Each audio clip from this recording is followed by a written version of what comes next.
यो न प्रचोदयात्। ॐ भूर्भुवः स्वः तत्सवितुर्वरेण्यं भर्गो देवस्य धीमहि धियो यो नः प्रचोदयात्। ॐ भूर्भुवः स्वः तत्सवितुर्वरेण्यं भर्गो देवस्य धीमहि धियो यो नः प्रचोदयात्। तूने हमें उत्पन्न किया, पालन कर रहा है तू। तुझसे ही पाते प्राण हम, दुखियों के कष्ट हरता है तू। तेरा महान तेज है, छाया हुआ सभी स्थान। सृष्टि की वस्तु वस्तु में हो रहा है विद्यमान। तेरा ही धरते ध्यान हम, मांगते तेरी दया। ईश्वर हमारी बुद्धि को श्रेष्ठ मार्ग पर चला। ओम भूर्भुवः स्वः तत्सवितुर्वरेण्यं भर्गो देवस्य धीमहि धियो यो नः प्रचोदयात्।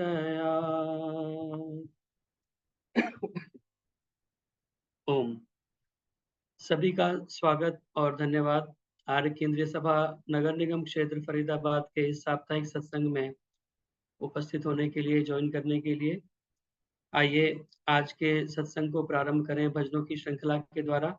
और इसके पश्चात आज जो विशेष उद्बोधन होगा, आदरणीय दर्शनाचार्य विमलेश बंसल जी हमारे मध्य में उपस्थित रहेंगी। उनका उपदेश हमें सुनने के लिए मिलेगा। तो आइए भजनों की श्रृंखला को हम प्रारंभ करें और उसके पश्चात आप सभी कृपया कार्यक्रम के साथ में जुड़े रहेंगे और विमलेश बंसल जी का उद्बोधन हम सभी सुनेंगे। तो आइए कार्यक्रम को प्रारंभ करते हुए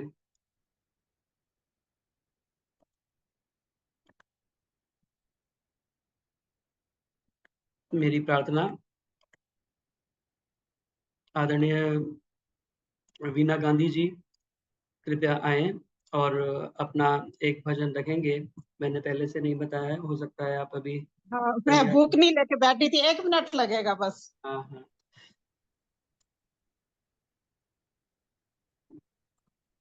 तो जैसा कि आप सभी को विदित है, हमारे इस ऑनलाइन सत्संग ग्रुप में पीछे बहुत सारे इस प्रकार के समाचार हमें सुनने के लिए मिले, दुखद समाचार। आदरणीय माता प्रेम सबरवाल जी, जो कि हमारे कार्यक्रम में बहुत ज्यादातर वो ज्वाइन करती थी और बहुत ही मधुर स्वर में और बहुत भावपूर्ण तरीके से वो अपने भजन और गीत रखती थी, तो वो हमें छोड़ करके चली गई। और आदरणीय कमला हंस जी वो भी अपने गीत यहाँ पर प्रस्तुत करती हैं। उनके पति भी हमें छोड़ करके चले गए, अशोक हंस जी, आज उनका उठाला भी है। और आदरणीय माता सुलोचना जी हमारे मध्य उपस्थित हैं। उनके दामाद भी 64 वर्ष की आयु में ही इस भौतिक शरीर को छोड़ करके चले गए। तो उन सभी को भी हम अपने श्रद्धा सुमन अर्पित करते हैं इस कार्यक्रम के माध्यम से, इस पूरे परिवार की ओर से। तो आइए भजनों की श्रृंखला को आगे बढ़ाते हुए मेरी प्रार्थना आदरणीय वीना गांधी जी से कृपया आए और अपना भजन रखें। आदरणीय वीना गांधी जी। नमस्ते जी, सभी बहन भाइयों को सप्रेम नमस्ते। भजन। सृष्टि से पहले अमर ओम नाम था, आज भी है और कल भी रहेगा। सृष्टि से पहले अमर ओम आज भी है और कल भी रहेगा। सूरज की किरणों में उसी का तेज समाया है, और चांद सितारों में उसी की शीतल छाया है। पृथ्वी माँ की गोद में उसी का दुलार था, आज भी है और कल भी रहेगा। भंवरों की तान में मधुर संगीत उसी का है, फूलों के यौवन में रसीला गीत उसी का है। जल थल आकाश का वही कलाकार था, आज भी है और कल भी रहेगा। मत कर गुमान इतना कि एक दिन जान चली जाएगी, तेरी सजी सजाई काया मिट्टी में मिल जाएगी। तेरे पिछले कर्मों का उसके पास हिसाब था, आज भी है और कल भी रहेगा। सुख दुख का अनोखा खेल विधाता ने रचाया है, तेरी करनी का फल बंदे तेरे सामने आया है। मुक्ति का रास्ता प्रभु का ही द्वार था, आज भी है और कल भी रहेगा। सृष्टि से पहले अमर ओम नाम था, आज भी है और कल भी रहेगा। धन्यवाद जी, मैंने 2 मिनट वेस्ट कर दिया आपके। बहुत बहुत धन्यवाद आपका। बहुत बहुत धन्यवाद वीना गांधी जी, बहुत सुंदर। ओम, सृष्टि से पहले अमर ओम नाम था, आज भी है और कल भी रहेगा। वास्तव में परमपिता परमात्मा का मुख्य नाम, निज नाम ओम, जो कि क्योंकि परमपिता परमात्मा सृष्टि के आदि में उपस्थित थे, सृष्टि की रचना से पूर्व भी वो सृष्टि की रचना करते हैं और बाद में भी, प्रलय के बाद भी वो उपस्थित रहेंगे। तो इसीलिए उनको शेष भी कहा जाता है, क्योंकि वो प्रलय के बाद भी शेष रहते हैं। तो इसीलिए ये जो परमपिता परमात्मा का ओम नाम है, यह सृष्टि से पहले भी उपस्थित था, सृष्टि के अंदर भी उपस्थित है और बाद में भी यह उपस्थित रहेगा। इसलिए परमपिता परमात्मा के मुख्य नाम ओम नाम को सदा अपने मन में हम स्मरण करें, जाप करें, ध्यान करें। भय संकट में सुख के तट में अखिलेश्वर ओम सदा रटना, उर्मे उत्साह अपूर्व लिए समरांगण में निर्भय डटना, श्रुति धर्म प्रचार प्रसारण के पथ से न प्रकाश कभी हटना, दरभंगा रहो कलकत्ता रहो अजमेर रहो या रहो पटना। जहां भी रहें परमपिता परमात्मा के निज नाम, मुख्य नाम ओम का स्मरण हमारे साथ में चले। बहुत बहुत धन्यवाद सुंदर ओम का गीत कार्यक्रम के प्रारंभ में सुनाने के लिए। मेरी प्रार्थना, आज हमारे मध्य में आदरणीय प्रेम ढींगरा जी भी उपस्थित हैं। एक लंबे समय के बाद में उनसे प्रार्थना, कृपया वो अपना गीत रखें। और उसके बाद में सविता गुप्ता जी कानपुर से, वो भी कृपया उसके बाद तैयार रहें। नमस्ते जी, नमस्ते पायल जी, नमस्ते नमस्ते। जितेंद्र जी, हाँ, सभी को मेरी नमस्ते।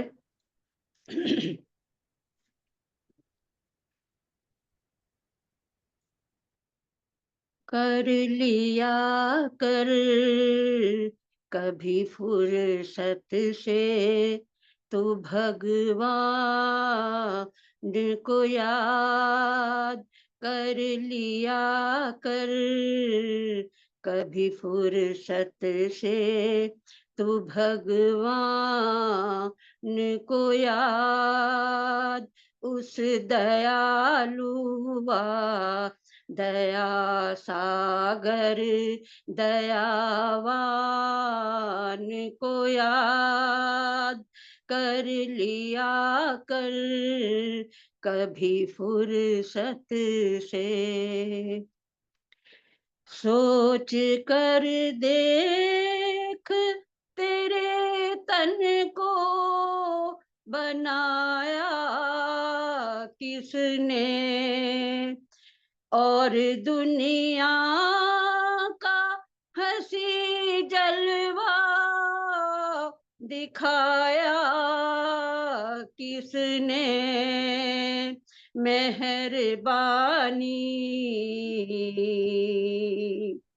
मेहरबानी के लिए कर तू मेहरबान को याद कर लिया कर कभी फुर्सत से। पहले तो आदमी तुझको है बनाया उसने, फिर तुझे अपनी निगाहों में बसाया है तुझे, तूने फिर भी ना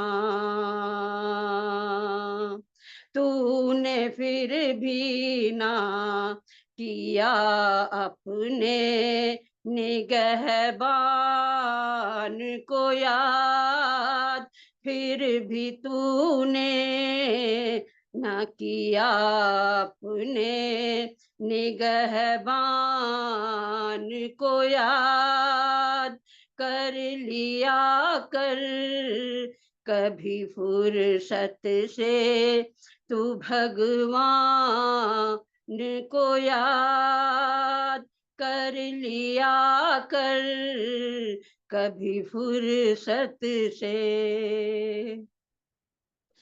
आज तक उसने भला तुझको भुलाया है कभी, आज तक उसने भला तुझको भुलाया है कभी, या किसी अवसर पर निज घर से हटाया है कभी, फिर भी करता ना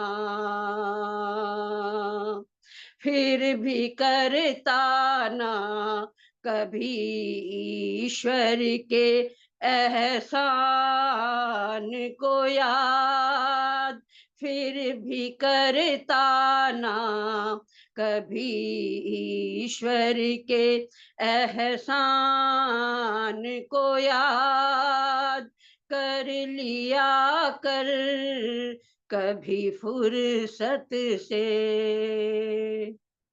तुम कहो कौन सी उलझन से निकाला न तुझे, तुम कहो कौन सी उलझन से निकाला न तुझे, क्या कभी गिरते हुए उसने संभाला न तुझे, कर पथिक दिल से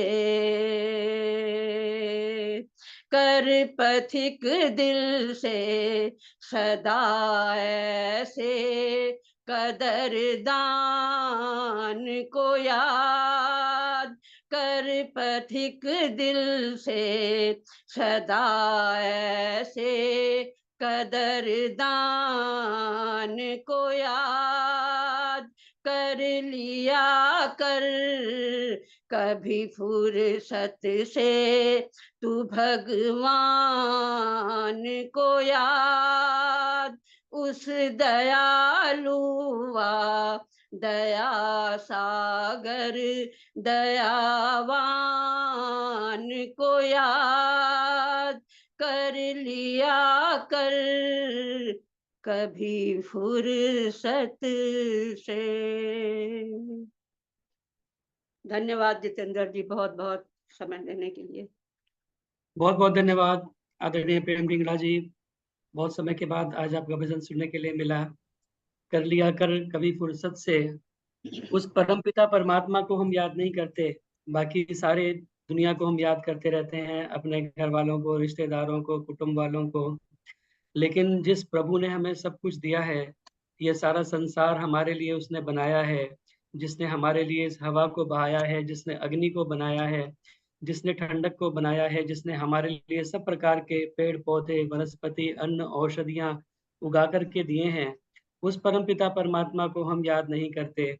और कहते हैं कि एक पुस्तक भी हमारी गिर जाती है और कोई उसे उठा कर के दे दे तो हम उसका धन्यवाद करते हैं। लेकिन परमपिता परमात्मा का धन्यवाद करना हम भूल जाते हैं।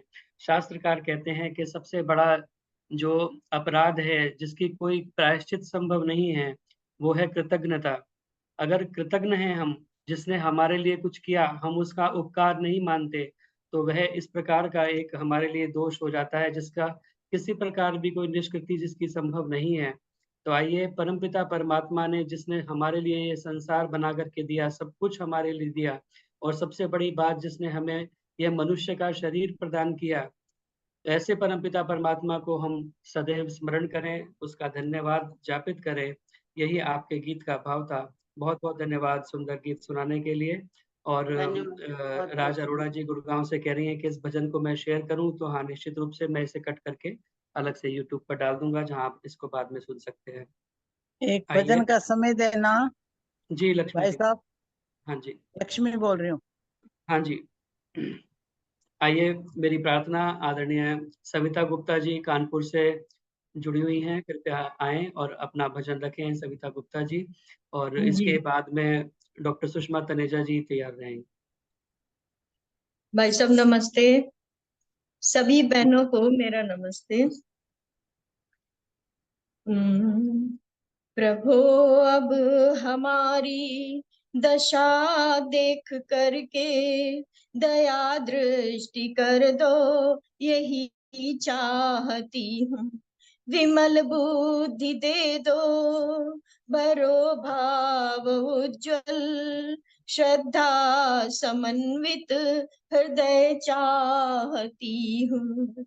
बढ़ूं धर्म पथ पर, मिले धैर्य इतना, उद्धार मैं वेद का चाहती हूँ।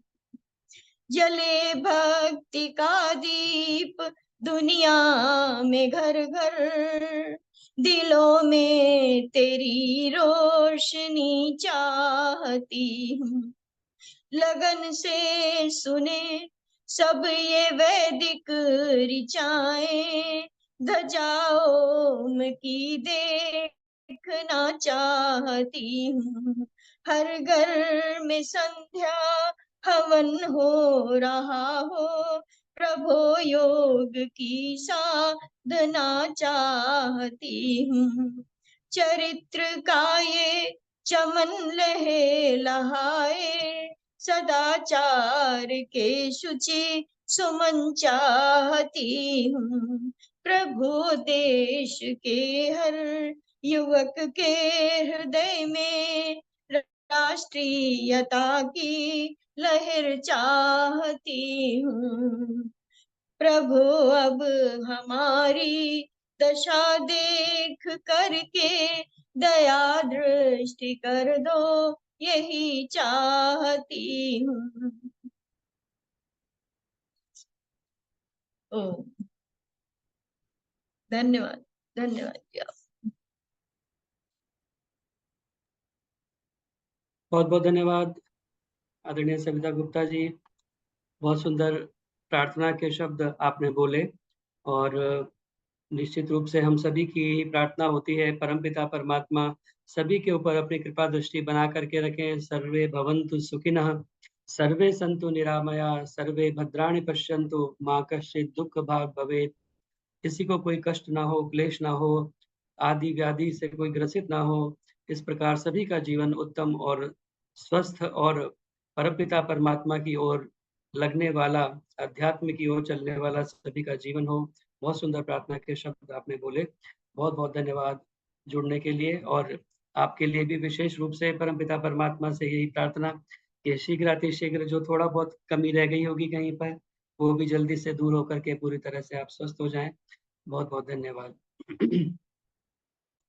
मेरी प्रार्थना आदरणीय डॉक्टर सुषमा तनेजा जी से कृपया आएँ और अपना भजन रखें और उसके बाद में सावित्री दारा जी तैयार रहेंगे। सावित्री दारा भी बढ़िया गाती है।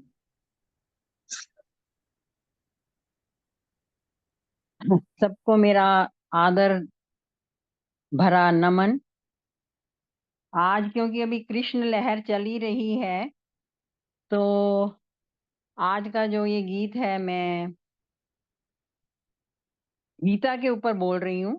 आशा है आपको अच्छा लगेगा।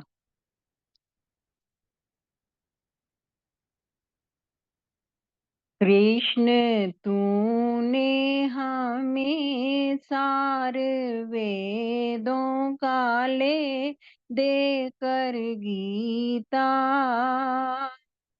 ज्ञान का दिव्य अमृत पिलाया। कृष्ण तूने हमें सार वेदों का ले देकर गीता, ज्ञान का दिव्य अमृत पिलाया। नित्य आत्मा है चोला बदलती, ये ना जलती और ना ही मरती। आत्मा है अजर नित्य रहती अमर, ये बताया। ज्ञान का दिव्य अमृत पिलाया। ज्ञान नौका से संसार तरना, होके निष्काम शुभ कर्म करना। फल की इच्छा को त्याग फल से रहना बेला, ये सिखाया। ज्ञान का दिव्य अमृत पिलाया। यज्ञ में जीवन बना, इससे सुख और शांति को पाओ। लोक कल्याण हित कर्म सब है विहित, यह बताया। ज्ञान का दिव्य अमृत पिलाया। काम क्रोध आदि शत्रु को जानो, मारने की इन्हें मन में ठानो। मन को वश में करो, धर्म पालन करो, ये सुनाया। ज्ञान का दिव्य अमृत पिलाया। ईश भक्ति में मन को लगाओ, दुर्विचारों को मन से भगाओ। दुर्गुणों को तजो, नित्य प्रभु को जपो, ये बताया। ज्ञान का दिव्य अमृत पिलाया। कृष्ण तूने हमें सार वेदों का ले देकर गीता, ज्ञान का दिव्य अमृत पिलाया। धन्यवाद जितेंद्र जी। पिछले सप्ताह कारणवश मैं किसी शांति सभा में गई थी, तो आप प्रोग्राम नहीं सुन पाई, तो ये भजन मैंने पिछले हफ्ते के लिए संभाल के रखा था, आज बोल दिया, तो आपका धन्यवाद। बहुत बहुत धन्यवाद डॉक्टर सुषमा तनेजा जी। बहुत सुंदर गीत आपने सुनाया और अभी वास्तव में कृष्ण जन्माष्टमी का अभी चल रहा है विषय और आज का हमारा विषय भी लगभग उसी विषय से संबंधित है। तो आज आपने ये गीत सुनाया, बहुत बहुत धन्यवाद। क्योंकि भगवान श्री कृष्ण ने जो गीता हमें सुनाई है वह निश्चित रूप से बहुत से लोग तो अतिशयोक्ति में यहाँ तक भी कहते हैं कि गीता सुगीता कर्तव्य कि मन्यई शास्त्र विस्तरई या स्वयं पद्मनाभस्य मुख पद्माद विनिसृता। कहते हैं कि गीता को अगर हम पढ़ें, गीता सुगीता कर्तव्य कि मन्यई शास्त्र विस्तरई, कहते हैं और कोई शास्त्र पढ़ने की आवश्यकता ही नहीं है। अगर गीता आपने पढ़ी है तो ऐसा भी बहुत से लोग कह दिया करते हैं। और बहुत से लोग ये भी कहते हैं कि सर्वोपनिषदो गावो दुग्धा गोपाल नंदना पार्थो वत्स सुधीर भोक्ता दुग्धम गीतामृतम महत। कहते हैं सारे उपनिषदों को अगर हम गाय मान लें और जो उनका जो दुग्ध निकालने वाला, दोहन करने वाला, वो भगवान कृष्ण को मान लें, तो भगवान श्री कृष्ण ने और जो पार्थ है, जो अर्जुन है, वो हम एक सुधी भोक्ता के रूप में जो वत्स है, बछड़ा, उसे हम मान लें, तो ये गीता का जो अमृत है, दुग्धम गीतामृतम महत, गीता रूपी जो अमृत है, दुग्ध है, वो हमको पान कराया योगेश्वर भगवान श्री कृष्ण ने। तो यह गीता का सुंदर संदेश योगेश्वर भगवान कृष्ण ने हमें सुनाया और बहुत से लोग उसका भी पता नहीं क्या-क्या आज के समय में प्रचारित कर देते हैं कि गीता में ऐसा उपदेश दिया गया, क्यों व्यर्थ चिंता करते हो, किससे व्यर्थ डरते हो, कौन तुम्हें मार सकता है, आत्मा ना पैदा होती है ना मरती है, जो हुआ अच्छा हुआ, जो होगा वो भी अच्छा ही होगा। तो ये अजीब-अजीब से अर्थ गीता के बहुत सारे लोग उसके बना देते हैं, जो हुआ वो अच्छा हुआ, जो होगा वो भी अच्छा होगा। तो इसलिए हम चुपचाप खाट पे पड़े-पड़े सोते रहें, जो होगा अच्छा ही होगा, जो हो रहा है वो भी अच्छा ही हो रहा है। तो ऐसा गीता के अंदर नहीं लिखा हुआ। तो हम गीता के सही अर्थ को समझ करके उसके ऊपर आचरण करने का प्रयास करें। बहुत-बहुत धन्यवाद सुंदर गीत सुनाने के लिए। मेरी प्रार्थना आदरणीय सावित्री दारा जी से, कृपया आएँ और अपना गीत रखें आदरणीय सावित्री दारा जी। और इसके इसके बाद में लक्ष्मी जी गुड़गाँव से जुड़ी हुई हैं, वो कृपया तैयार रहें। सभी को मेरा सादर नमन जी। मेरा गीत दिवंगत आत्माओं को समर्पित। हमारी प्रिय प्रेम सावित्री जी, सब्रवाल आपका जी जुड़ी है बहुत। वीडियो हेलो, ऑफ हो आवाज गया है। नहीं? वीडियो ऑफ हो गया है, वीडियो ऑन कर लीजिए। अच्छा, एक सेकंड। हाँ, ठीक है। ऑन है, मेरी तरफ से तो ऑन है। हाँ, ठीक है, ठीक है। अच्छा, बोलिए। हाँ जी।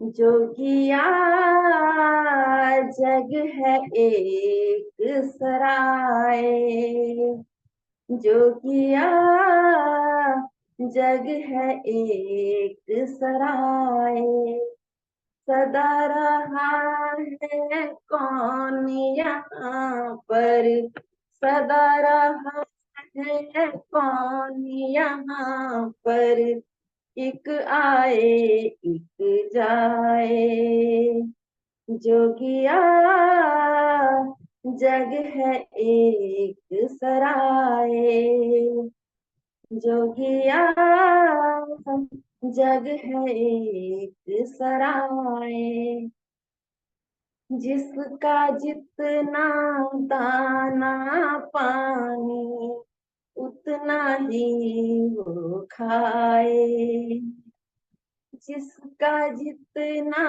दाना पानी उतना ही वो खाए, बूंद न समेटे इस सागर को, बूंद न समेटे इस सागर को, सागर बूंद समाए, जोगिया जग है एक सराय, जोगिया जग है एक सराय, सुख के उजियारे के पीछे दुख के काले साए, सुख के उजियारे के पीछे दुख के काले साए,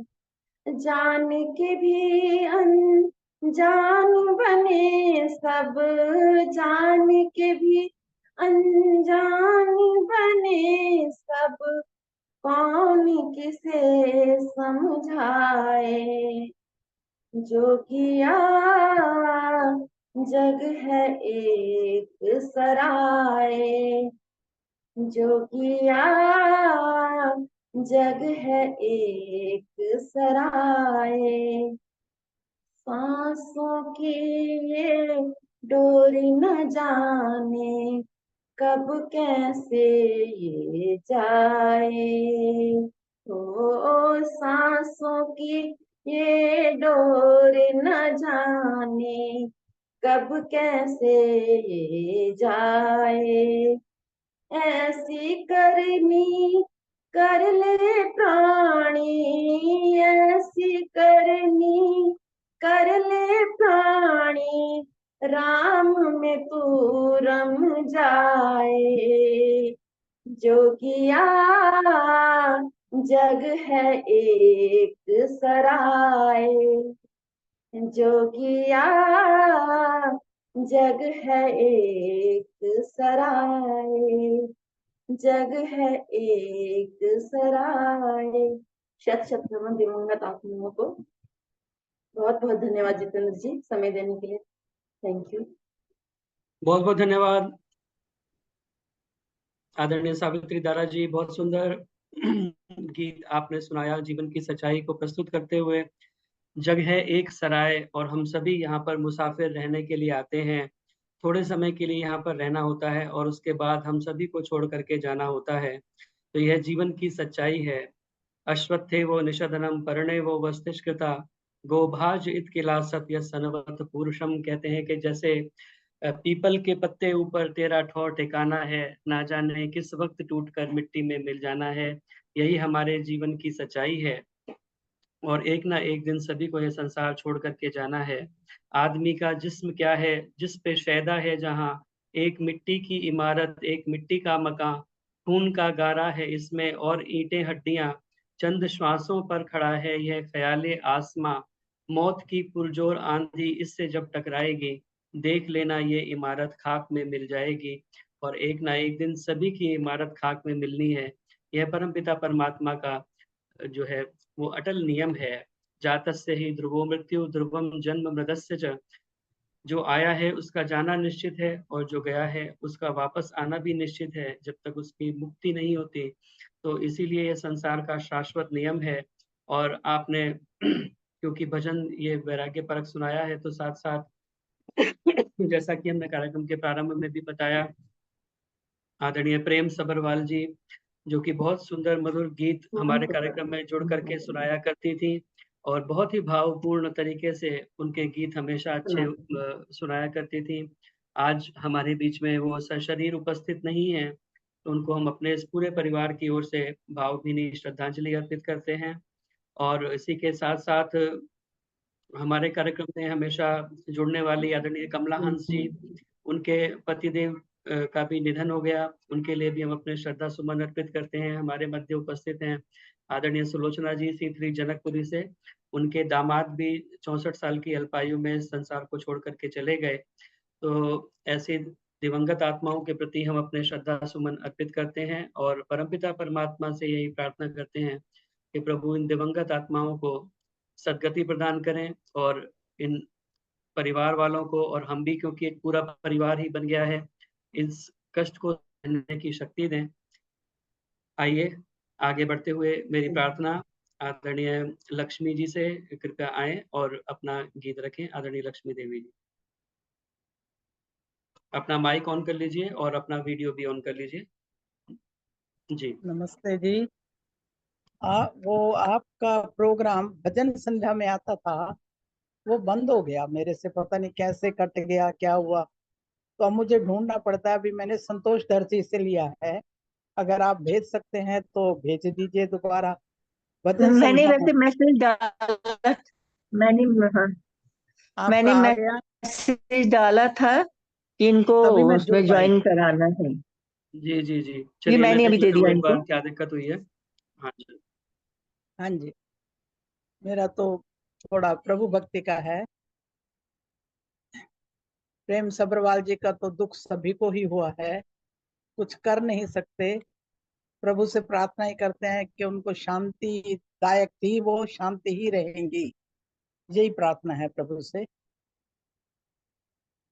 तेरा प्यार हो करतार हो, तेरे भक्तों में मेरा भी शुमार हो। तेरा प्यार हो करतार हो, तेरे भक्तों में मेरा भी शुमार हो। तुम हो पिता, हम बालक तुम्हारे, जीवन नैया तेरे सहारे। तुम हो पिता, हम बालक तुम्हारे, जीवन नैया तेरे सहारे। तुम आधार हो पालनहार हो, तेरे भक्तों में मेरा भी शुमार हो। तेरा प्यार हो करतार हो, तेरे भक्तों में मेरा भी शुमार हो।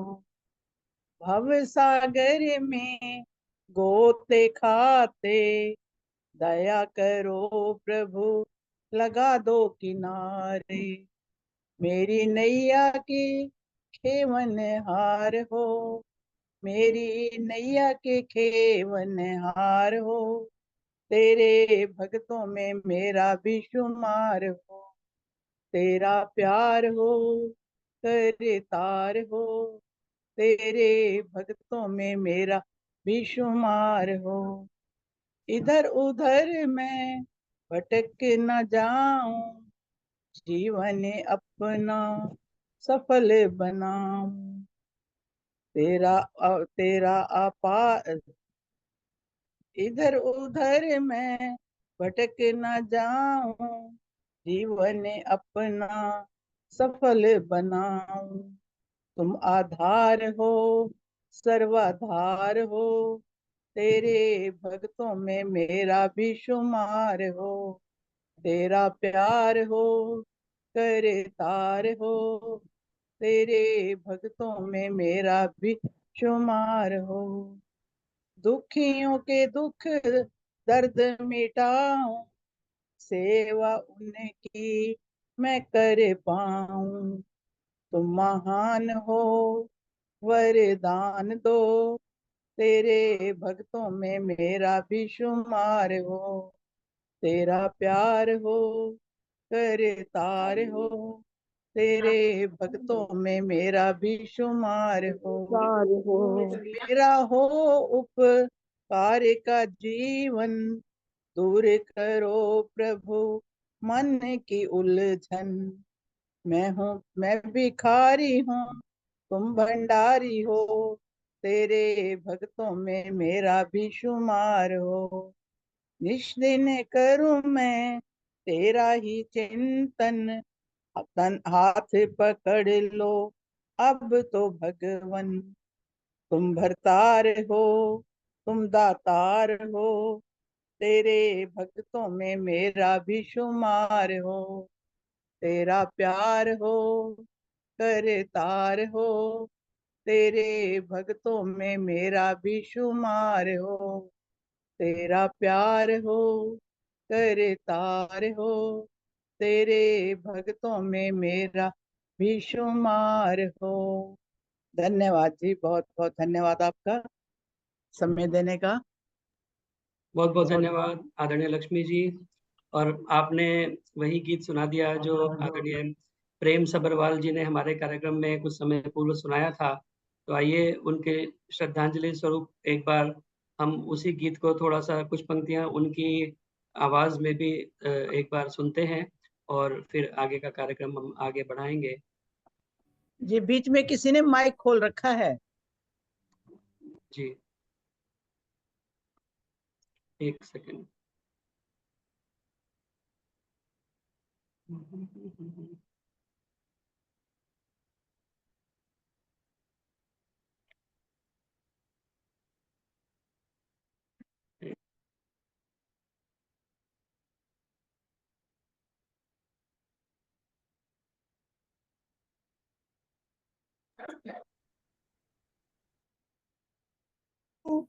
तेरे भक्तों में मेरा भी शुमार हो, तेरा प्यार हो करतार हो, तेरे भक्तों में मेरा भी शुमार हो।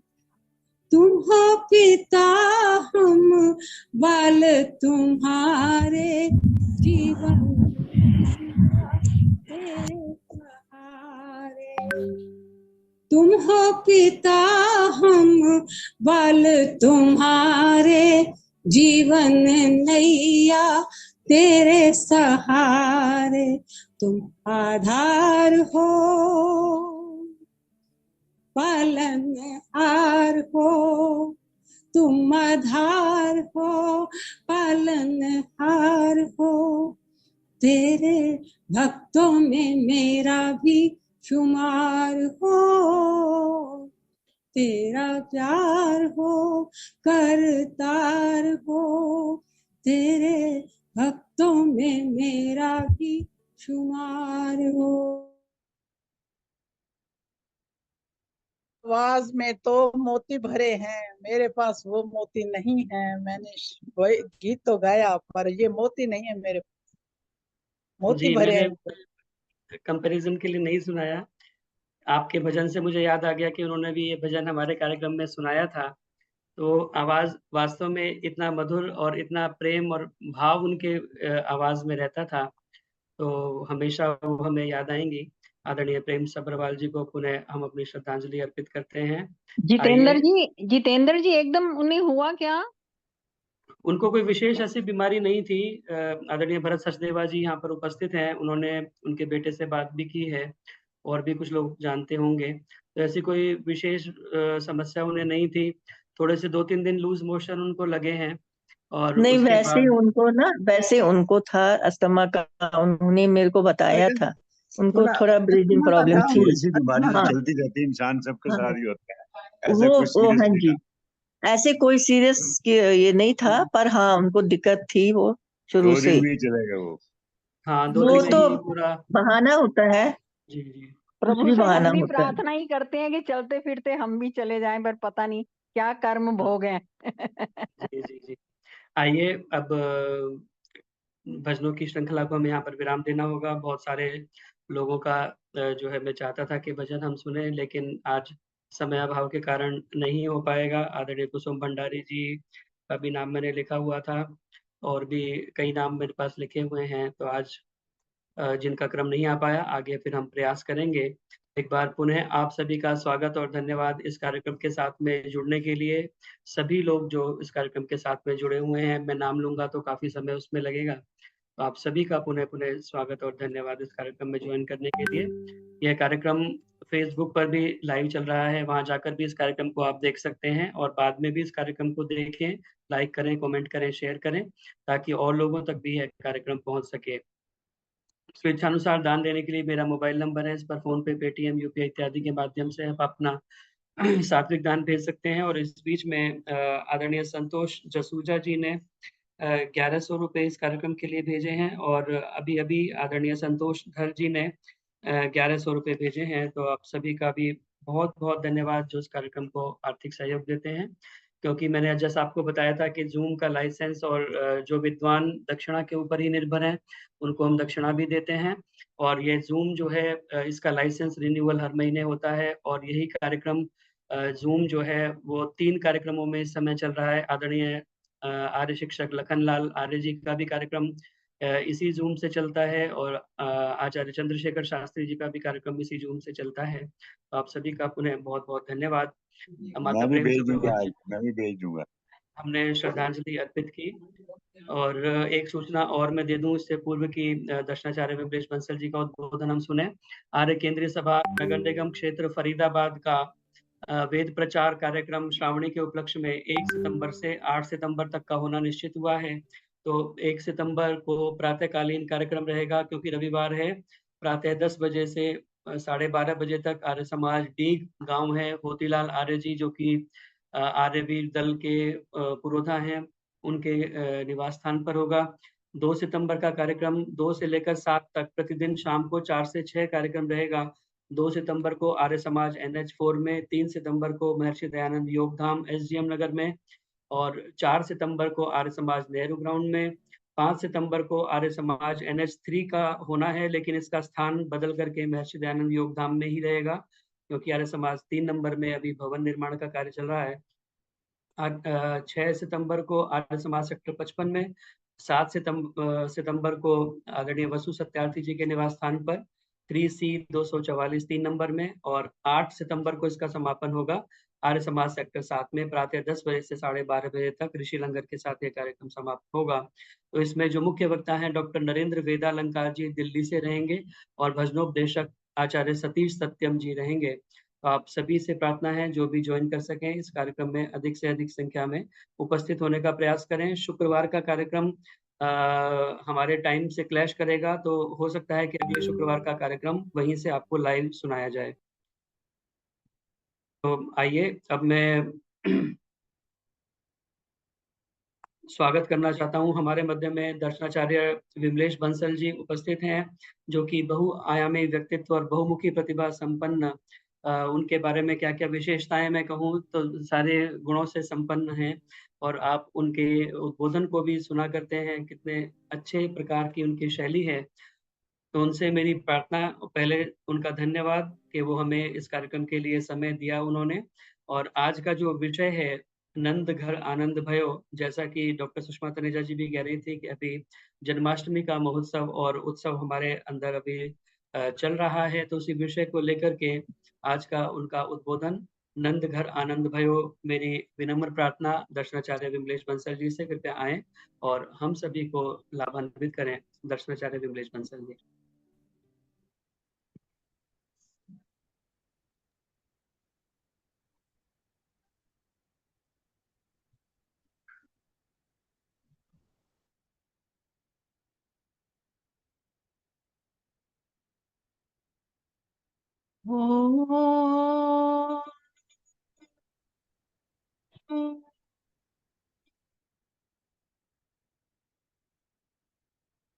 नमस्ते अस्तु आयते,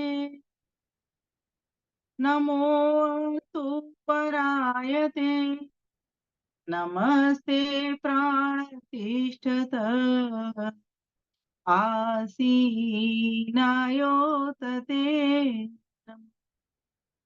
आसीनायोतते।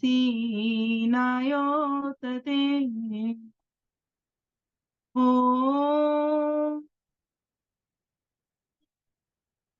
इन्द्रं वर्धन्तु अप्सुरः, कृण्वन्तो विश्वमार्यम्, अपघ्नन्तो अरावणः, अपघ्नन्तो अरावणः, अपघ्नन्तो अरावणः, अपघ्नन्तो अरावणः। ओम शांति शांति शांति।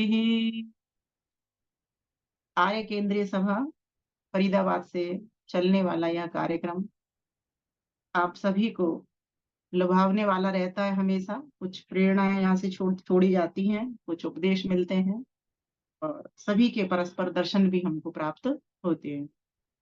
ऐसी व्यवस्था करने वाले, ऐसा कुशल संचालन करने वाले, ऐसा भव्य मंच बनाने वाले, सभी को परस्पर जोड़ने वाले, जुड़वाने वाले और इस कार्यक्रम के स्वयं संयोजक संचालक मेरे प्यारे भाई जितेंद्र सरल जी,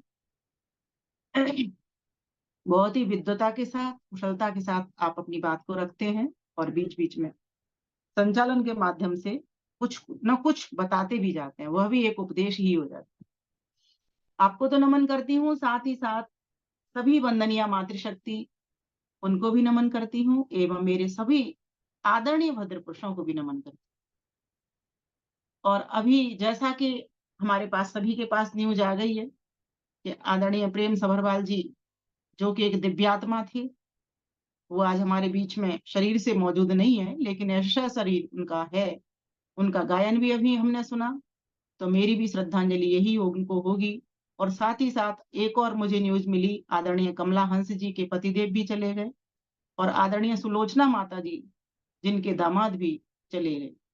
इतने लोग हमारे बीच में ये आते रहे हैं, जाते रहे हैं और चलते फिरते रहते थे, लेकिन आज हमारे बीच में वो वास्तव में नहीं है, लेकिन उनका कहीं ना कहीं उनकी प्रेरणाएं हमारे लिए जीवंत है। उनके लिए भी मैं अपने श्रद्धा सुमन अर्पित करती हूँ। और प्रेम माता जी का तो ऐसा था, मेरे पास हर 6-7वें दिन फोन आता था और मेरा प्रवचन सुन करके पहले तो चैनल पे कमेंट लायक रहता था उनका, फिर मेरे से मतलब मुंह क्या कहते हैं उसको, जैसे आपस में परस्पर वार्ता करते हैं उस तरह से मेरे से बात किया करती थी। इतना स्नेह, उनकी वाणी इतनी मधुर, इतना प्रेम। मैंने कहा आप तो माता जी अपना प्रेम वास्तव में सार्थक कर रही हैं, अपना नाम अपने प्रेम के द्वारा। पता नहीं, हमें नहीं पता हम कब चल पड़ेंगे, हम सच में नहीं जानते इस बात को, इसलिए तो कृष्ण को खड़ा होना पड़ा। ये बात भी मैं रखूंगी आगे। आज का हमारा विषय है नंद घर आनंद भयो जय कन्हैया लाल। उस कृष्ण, योगेश्वर कृष्ण की बहुत ही जय। लेकिन ये विषय मैंने जो रखा है उसकी थोड़ी सी मैं भूमिका कह दूं कि मैंने क्यों रखा। आज से 5000 वर्ष पूर्व की बात है, द्वापर का अंत हो रहा था।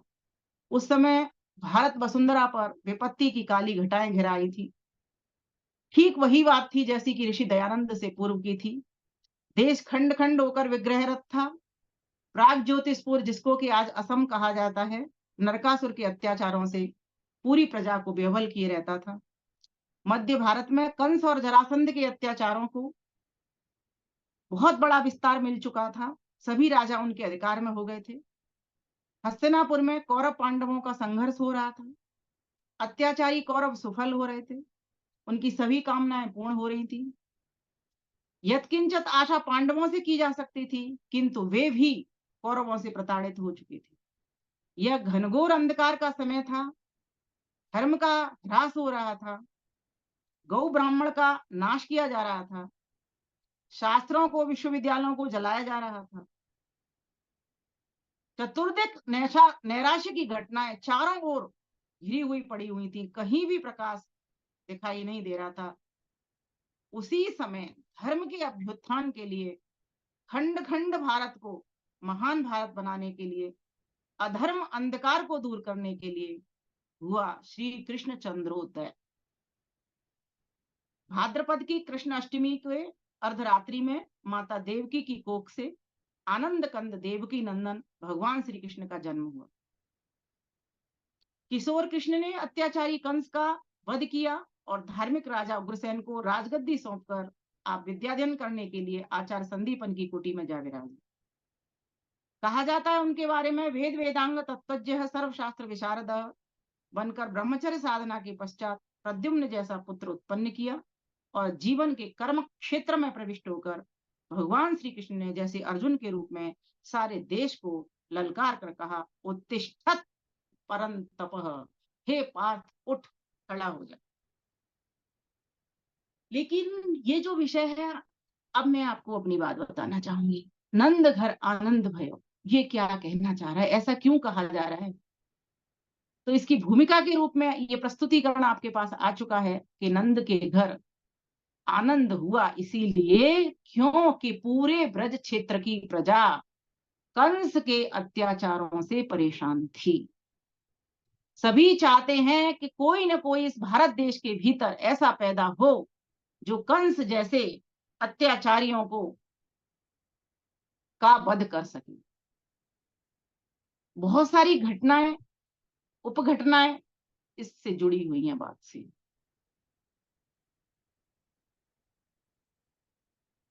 बाबा नंद और वसुदेव, जो कि वसुदेव अर्थात श्री कृष्ण के पिताजी, ये दोनों चचेरे भाई थे और एक तरह से मित्र भी थे। भाई भाई होते हैं, चाचा ताऊ के होते हैं तो मित्र हो ही जाते हैं। तो इनको नंदगांव मिला था, ये नंदगांव में रहते थे। इनकी बृहद गौशाला थी जिसमें इनके पास बताया जाता है 9 लाख गौएं थी। और कहते हैं 1 लाख अगर गौएं किसी शाला में हो तो उसको नंद की उपाधि दी जाती है। ये उपाधियां चला करती हैं, आज भी हैं ये, नंद महानंद। एक वृषभानु भी थे, उनके पास 11 लाख गायें थी, उनके बारे में बताया जाता है। और उस समय की वो सबसे बड़ी गौशाला थी। आज भी बहुत सारी गौशालाएं जगह जगह हम देखेंगे, चित्रों को निराकरण था। फरीदाबाद में भी बहुत बड़ी गौशाला हम देख करके आए थे पिछले साल। सर्वत्र है, गौ माता का कहीं भी अभाव नहीं है। वो अलग बात है, गौ माता का दूध हमें कितना मिल पाता है, गौ माता की रक्षा हम कितनी कर पाते हैं, गौ माता का पालन हम कितना कर पाते हैं। तो बाबानंद के यहाँ मैं जो बताना चाह रही हूँ कि नंद के घर आनंद भयो, उसकी खुशी उनको क्यों अधिक हो रही है, क्यों उनको इतना आनंद हो रहा है। नंद का तो अर्थ ही हर्ष होता है, नंद का तो अर्थ ही खुशी होती है, और उसमें फिर आनंद, चारों ओर से खुशी, क्योंकि चारों ओर के जो कालिमा है उसको बदलने के लिए कोई महान आत्मा आने वाली है। और इसका उनको संदेशा कैसे लगता है, जबकि कंस को आकाशवाणी होती है।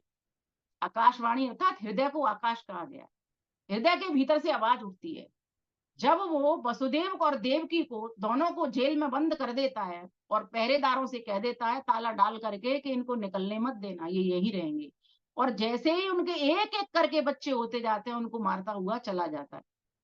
लेकिन कितना मारेगा, एक मार दिया, दो मार दिया, तीन मार दिया, चार मार दिया, और सब इसी तरीके से उसको हत्या का पाप लगा करके चले जाते थे। लेकिन जब कहते हैं 8वां पुत्र उसके गर्भ में आया तो उसका भीतर से हृदय कपने लगा, भीतर से आकाशवाणी उसको होने लगी, हृदय में कंपन होने लगा, और कहा कि अब तो तेरे मारने वाला इस संसार में पैदा होने वाला। अब इस आकाशवाणी को सही जान करके, और वास्तव में हृदय की जो बात आती है वो सही ही होती है, सही जान करके उसने निर्णय ले लिया कि इस बच्चे को ठीक है मैंने मार दिए, लेकिन इस बच्चे को तो मैं किसी भी हालत में इसकी रक्षा नहीं होने दूंगी, इसको तो मार के ही छोड़ूंगा। अब वो ये भी जानता है कि सभी मेरे खिलाफ है क्योंकि मैं अत्याचार करता हूं, मैं अधर्मी हूं, तो इस बच्चे की रक्षा होगी ही होगी। और नंद बाबा क्यों खुश हो रहे हैं, क्योंकि नंद बाबा इसलिए खुश हो रहे हैं कि जब सब पहरेदार भी तो परेशान थे, पूरी प्रजा परेशान, तो पहरेदार भी परेशान थे, क्योंकि ऐसी ऐसी कड़ी कड़ी चेतावनियां उनको देता था कि वो सारी बातें उनको माननी पड़ती थी।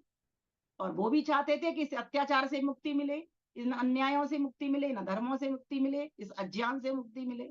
तो उसके लिए तो उन्होंने ताले खोल दिए। लेकिन कहा जाता है कृष्ण हुए तो ताले अपने आप खुल गए। एक ये कहावत है और एक अलंकारिक शैली में वर्णन है, कोई ये झूठ बात नहीं है। वास्तव में एक महान आत्मा महान उदर से पैदा हो रही है, और जो उसको जन्म देना चाह रही है लेकिन वो जन्म नहीं दे पा रही है। ऐसी महान आत्मा के लिए ताला खुलना तो ईश्वर स्वयं चाहता है, पहरेदारों के हृदय के भीतर प्रेरणा कर देता है। जब पहरेदारों के भीतर प्रेरणा कर दी तो पहरेदारों ने जैसे जैसे ताले लगे थे वैसे वैसे खोल करके चुपचाप सो गए, जैसे कंस को पता तक भी न लगे। और कृष्ण भगवान वहां से निकाल दिए गए। कहाँ निकाल दिए गए, वसुदेव के हाथ है। देवकी ने कह दिया लो और इस बच्चे को लेकर के जाओ और अपने भाई के यहाँ छोड़े आओ, नंद बाबा के यहाँ छोड़े। वसुदेव ने शहर स्वीकार कर लिया। वसुदेव जी कहते हैं उस वक्त घनघोर बारिश हो रही थी, यमुना नदी का जल का जो स्तर था काफी अधिक बढ़ गया था। और ये भी कहावत प्रसिद्ध है कि जैसे ही वो यमुना नदी में प्रवेश उन्होंने किया, वहां से उसको पार करने के लिए, गोकुल जाने के लिए, तो कहते हैं उनका जैसे ही चरण लगा और वैसे ही यमुना का स्तर कम हो गया। ऐसी बात नहीं है, एक बारिश का भी वक्त होता है, 1 घंटे होनी है, 2 घंटे होनी है, 3 घंटे होनी है। बारिश हुई और वो बंद हुई, क्योंकि उस महान आत्मा को आना ही था, उसको बचना ही था, उसकी सुरक्षा होनी ही थी। कहते हैं उनके ऊपर नाग ने अपना फन लगा दिया। ये नाग का फन क्या है, नाग कहते हैं चेतना को, और नाग कहते हैं ईश्वर को भी, क्योंकि ईश्वर भी परम चैतन्य है। ईश्वर ने उसकी रक्षा की और उस तरह से कवर अप करके उसको वसुदेव जी लेकर के गए और पहुंच जाते हैं, और यशोदा के पास में जो बच्ची उनको हुई थी उस बच्ची को उठा लेते हैं और इस कृष्ण भगवान को उस जगह पे लिटा देते हैं। और बच्ची को लेकर के, जैसे बच्चे को लेकर के गए थे वैसे ही बच्ची को लेकर के देवकी के हाथों में सौंप देते हैं। आपने अभी तक इतना जाना होगा कि पन्ना ने त्याग किया, लेकिन किसी ने आज तक आपको ये नहीं कहा होगा कि यशोदा मैया और नंद बाबा ने भी इतना बड़ा भारी त्याग किया। दोनों ही त्याग की प्रतिमूर्ति है। कोई भी अपने बच्चे को नहीं दे सकता। किसी के घर में अगर बेटियां हो और किसी को बेटा मिल रहा हो तो भी वो क्या कहते, नहीं नहीं मेरी आत्मा का टुकड़ा बेटी भले बढ़िया है मेरे लिए तो। और ये घटना हम सभी के साथ में कहीं ना कोई घटती है, जिसकी अगर बेटियां हैं, बेटा नहीं है, तो उनको कहा भी जाता है ऐसे घर वालों की तरफ से। लेकिन फिर भी हम देने को राजी नहीं होते, क्योंकि अपनी आत्मा का टुकड़ा अपना ही होता। लेकिन उन्होंने वो त्याग भी किया, और वो जा करके, क्योंकि वो चाहते थे धर्म की रक्षा हो, और यही बात पन्ना धाय भी चाहती थी कि धर्म की रक्षा हो। इसलिए उसने अपने बेटे को, क्योंकि वो जानती है जीवन मूल्य किसका है। और चूंकि एक और बात है, कंस को बहन को प्यारी नहीं थी, उसको बहुत प्यारी थी, लेकिन उसको आकाशवाणी में ये हो गया कि मेरे धन को जिस प्रकार से सभी जितने भी आज तक के हुए, रावण आदि को हो गया था ये भान अंदर से कि तुझे मारने वाला पैदा हो चुका है, राम जी से के द्वारा तेरा वध होगा। सभी जितने भी असुर होते हैं, जितने भी आतंकवादी होते हैं, उनको पता तो लग जाता है कि मैं इसके हाथों मारे जाऊंगा, इसीलिए वो सुरक्षा चाहता है। फिर उस जगह पर उसके रिश्ते नाते काम नहीं देते, जबकि उसको पता है ये मेरा भांजा पैदा हो रहा है या भांजी पैदा, और जो भी हो रहा है, लेकिन मुझे मारने के लिए तैयार हो रहा है, क्योंकि प्रजा ये चाह ही रही है कि कंस मर जाए। और जो ऐसा व्यक्ति होता है उसको हर कोई चाहता, लादेन को कौन नहीं चाहता, सभी चाहते थे मर जाए, और मार ही दिया गया उसको। तो प्यारे भाइयों बहनों, तो नंद को खुशी इस बात की हो रही है, इस बात की नहीं हो रही, उसको इस बात की हो रही है कि एक महान आत्मा, एक महान उदर से, देवकी देवक की पुत्री थी, और देवक उग्रसेन थे, और एक अच्छे राजा थे, और धर्मात्मा राजा थे, और उनका पुत्र भी धर्मात्मा ही था, ऐसा नहीं है वो कोई असुर नहीं था।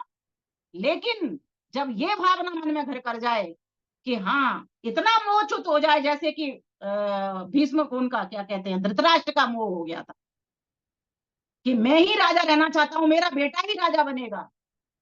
जब ऐसा व्यक्ति मोह में गिर जाता है तो समझना उसका अंत निश्चित हो जाता है। तो वही उनके साथ भी हुआ।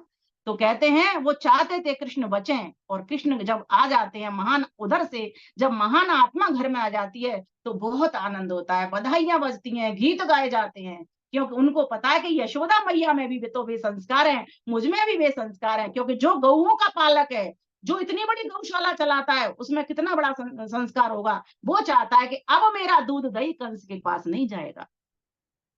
जो ग्वाल वाले कंस के वश में होकर के, और कंस को ये चोरी चोरी ले जा करके मटकियों को ग्वालने भी ले जाती हैं, ये गोपिकाएं भी ले जाती हैं, ये अब ये जो महान आत्मा है, हम इसको ऐसी शिक्षा देंगे, ऐसी ट्रेनिंग देंगे, बच्चे का निर्माण किया जाता है। माता निर्माता भवती पिता पालका भवती, उसका ऐसा निर्माण करेंगे, बच्चे का निर्माण किया जा रहा है। और वो आर्यावर्त था। लेकिन उसके बाद ही जब इतने सारे राजाओं की हत्या हुई, खूब नरसंहार हुआ है, धर्म युद्ध का, भगवान कृष्ण कभी नहीं चाहते थे कि युद्ध हो। वो तो दुर्योधन के पास संधि करने के लिए प्रस्ताव लेकर के गए हैं कि बस ज्यादा नहीं, आधा राज्य दे दो। लेकिन वो कहता है नहीं, एक सुई की बराबर भी मैं तुम्हें जमीन नहीं दूंगी, नौक की बराबर भी जमीन नहीं दूंगी, सुई की नौक की बराबर भी भूमि नहीं दूंगा। तब जाकर के उन्होंने निर्णय लिया कि नहीं, अधर्म की मार बहुत जरूरी है, धर्म को जिताना बहुत जरूरी है। तब जाकर के उन्होंने निर्णय लिया। फिर भी पहला प्रथम ऑप्शन उसी को दिया जा रहा है, कंस को, कि तू मुझे ले ले या मेरी सेना ले ले, मेरे पास अक्षोणी नारायणी सेना है, या तू उसे ले ले।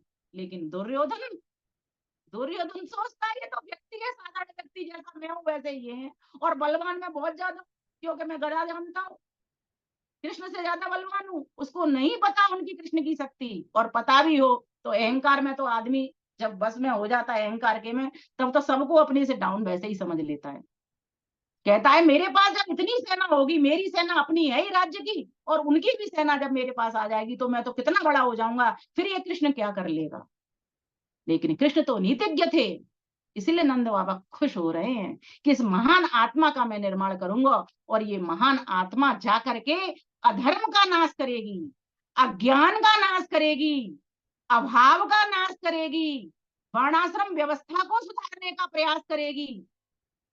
इसलिए आनंद हो रहा है उनको, क्योंकि एक धर्म का कण अगर कहीं पर होता है, एक धर्म का धर्मी व्यक्ति, धार्मिक व्यक्ति कहीं पर आ जाता है, तो पूरा अकेला पड़ोस उसका नहीं सुधरता, अकेला उसका समाज नहीं सुधरता, पूरा राष्ट्र वो सुधार देता है।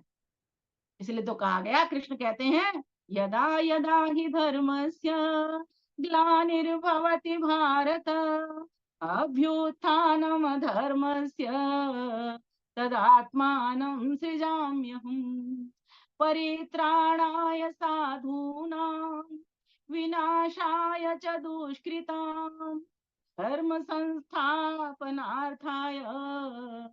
संभवामि युगे युगे, संभवामि युगे युगे। कहते हैं कि जब जब अधर्म अपना विकराल रूप धारण कर लेता है, तब तब कोई ना कोई धार्मिक व्यक्ति संसार में परमेश्वर भेज देते हैं। परमेश्वर आते जाते नहीं है। तद नहीं तद दूर तदवंत के तदंतर से सर्वस्य तद सर्वस्य आयत, यजुर्वेद कहता है 40वें अध्याय। उसमें बताया गया है कि परमेश्वर कहीं आता जाता नहीं, उसका अवतार नहीं होता। यहाँ पर जो अवतार की बात चल रही है, महान आत्माओं का परस्पर अवतार हो रहा है, इसलिए उनको विष्णु का अवतार बताया जाता है। विष्णु ईश्वर का भी नाम है और विष्णु हमारे देश में राजा भी हुए थे। जैसे शिव ईश्वर का भी नाम है और शिव हमारे देश में राजा भी हुए थे। गणेश राजा भी हुए थे और गणेश ईश्वर का भी नाम है। कहते हैं ना, गणेश के गौरी पत्नी थी, उसके क्या नाम था उसका, शिव जी के गणेश जी पुत्र थे, गौरी पत्नी थी, और कार्तिकेय भी उनका एक बेटा था। दोनों भाई थे ना, गणेश और कार्तिकेय। तो इस प्रकार से शिव भी हमारे देश में भीतर राजा के रूप में हुए हैं, विष्णु भी हमारे देश में राजा के रूप में हुए हैं। ये सभी की इन्हीं की महान आत्माएं कृष्ण को बताया जा रहा है। और वास्तव में ऐसा होता भी है कि एक महान आत्मा ही ये सूत्रपात महर्षि दयानंद भी किसी महान पुरुष की ही आत्मा होंगे। और आगे भी वो जब कहीं उनका तो वैसे मोक्ष ही हो गया होगा क्योंकि वो ऋषि आत्मा थी। और अगर 1% नहीं भी हुआ तो कहीं ना कहीं वो महान आत्मा अभी इंतजार कर रही है, ईश्वर इंतजार कर रहा है उस महान दरी कुदरी के भीतर उस महान आत्मा को भेजने का, जिससे कि इस देश का कल्याण हो। अभी और आने की आवश्यकता है, कृष्ण को भी आने की आवश्यकता है, दयानंद को भी आने की आवश्यकता है। तो नंद बाबा खुश हो रहे हैं। आनंद का पहला कारण क्या है? आनंद का पहला कारण है त्याग। ये पॉइंट नोट करिए, जहां जहां त्याग होता है वहां आनंद होता है। जब नंद बाबा त्याग कर रहे हैं अपने दिल के टुकड़े को, तो वहां पर उनको आनंद हो रहा है कि एक महान आत्मा को वो बिठा रहे हैं, उसको स्थापित करने के लिए जा रहे हैं, धर्म की रक्षा के लिए। शेनवत सुखी दुखी त्याग वियोगाभ्याम। महर्षि कपिल क्या कहते हैं इस बात को? सांख्य दर्शन के 4थे अध्याय में आपको पढ़ने मिलेगा, जो दर्शन पढ़ते हैं वो समझते हैं। वहां कहते हैं कि जो व्यक्ति त्याग करता है वही सुखी होता है, और जिससे कोई छुड़ा लेता है वो दुखी हो जाता है। अर्थात वियोग होने पर दुख होता है और स्वयं छोड़ने पर सुख होता है। ये समझने की बात है। जैसे मैं कहा करती हूँ कि एक बाज है, उसके मुंह में रोटी का टुकड़ा है और ऊपर से एक बड़ा बाज आ रहा है उसको छीनने के लिए। अगर वो समझदार बाज है, अपने रोटी के टुकड़े को छोड़ देता है तो उसकी जान बच जाती है, सुरक्षित हो जाता है। और अगर उसको नहीं छोड़ता तो रोटी का टुकड़ा भी बड़ा बाज ले लेता है और उसके शरीर को भी ले लेता है। क्योंकि रोटी का टुकड़ा तभी प्राप्त होगा ना, पहले उसे मारेगा, उसे नोचेगा, उसको खाएगा। तो त्याग में बहुत बड़ा सुख है। कृष्ण से सीखें, त्याग करना सीखें। जब जब आवश्यकता पड़ी, उनको जरूरत पड़ी तो मथुरा को छोड़ दिया, जरूरत पड़ी गोकुल को छोड़ दिया, धीरे धीरे करके छोड़ते चले जा रहे, फिर द्वारका जाकर के बस जाते हैं। ठीक इसी प्रकार से वो भी राम की तरफ चलिए, क्योंकि त्रेता युग में एक महान पुरुष, उनके भी आदर्श रहे भगवान राम। और महर्षि दयानंद के भी आदर्श श्री कृष्ण रहे। उन्होंने भी कहा कि श्री कृष्ण एक आप्त पुरुष थे। उन्होंने जन्म से मृत्यु तक कोई भी एक भी अधर्म नहीं किया, एक भी पाप नहीं किया। सोचो, तो फिर क्यों नहीं हम अपने आदर्श उनको बनाए, आदर्श पुरुष उनको बनाए, उनसे सीखें। हमने सिर्फ उनका बचपन काल देखा है, लेकिन ध्यान देना बचपन में भी इन्होंने बहुत बड़े बड़े काम कर दिए। कुछ बच्चे प्रतिभा संपन्न होते हैं, होनहार बिरवान के होत चीकने पार। आज भी आप देखोगे जो कार्य 5-6 वर्ष का बच्चा कर देता है, जो ब्रिलियंट होता है, आप देखोगे ना। एक बच्चा आया था, मैं मुंबई गई थी अभी सम्मान के लिए, तो वहां पर एक बेटी आई गुरुकुल की, उसको पूरा सामवेद याद था। और कितनी आयु होगी उसकी, मैंने जब उससे आयु पूछी तो कहती है मेरी 10 वर्ष की आयु है। ईश्वर ने हर एक व्यक्ति को कुछ न कुछ योग्यता दे करके, प्रतिभा दे करके भेजा हुआ है। हम अपनी प्रतिभाओं को निकालें, कृष्ण को सामने रखें।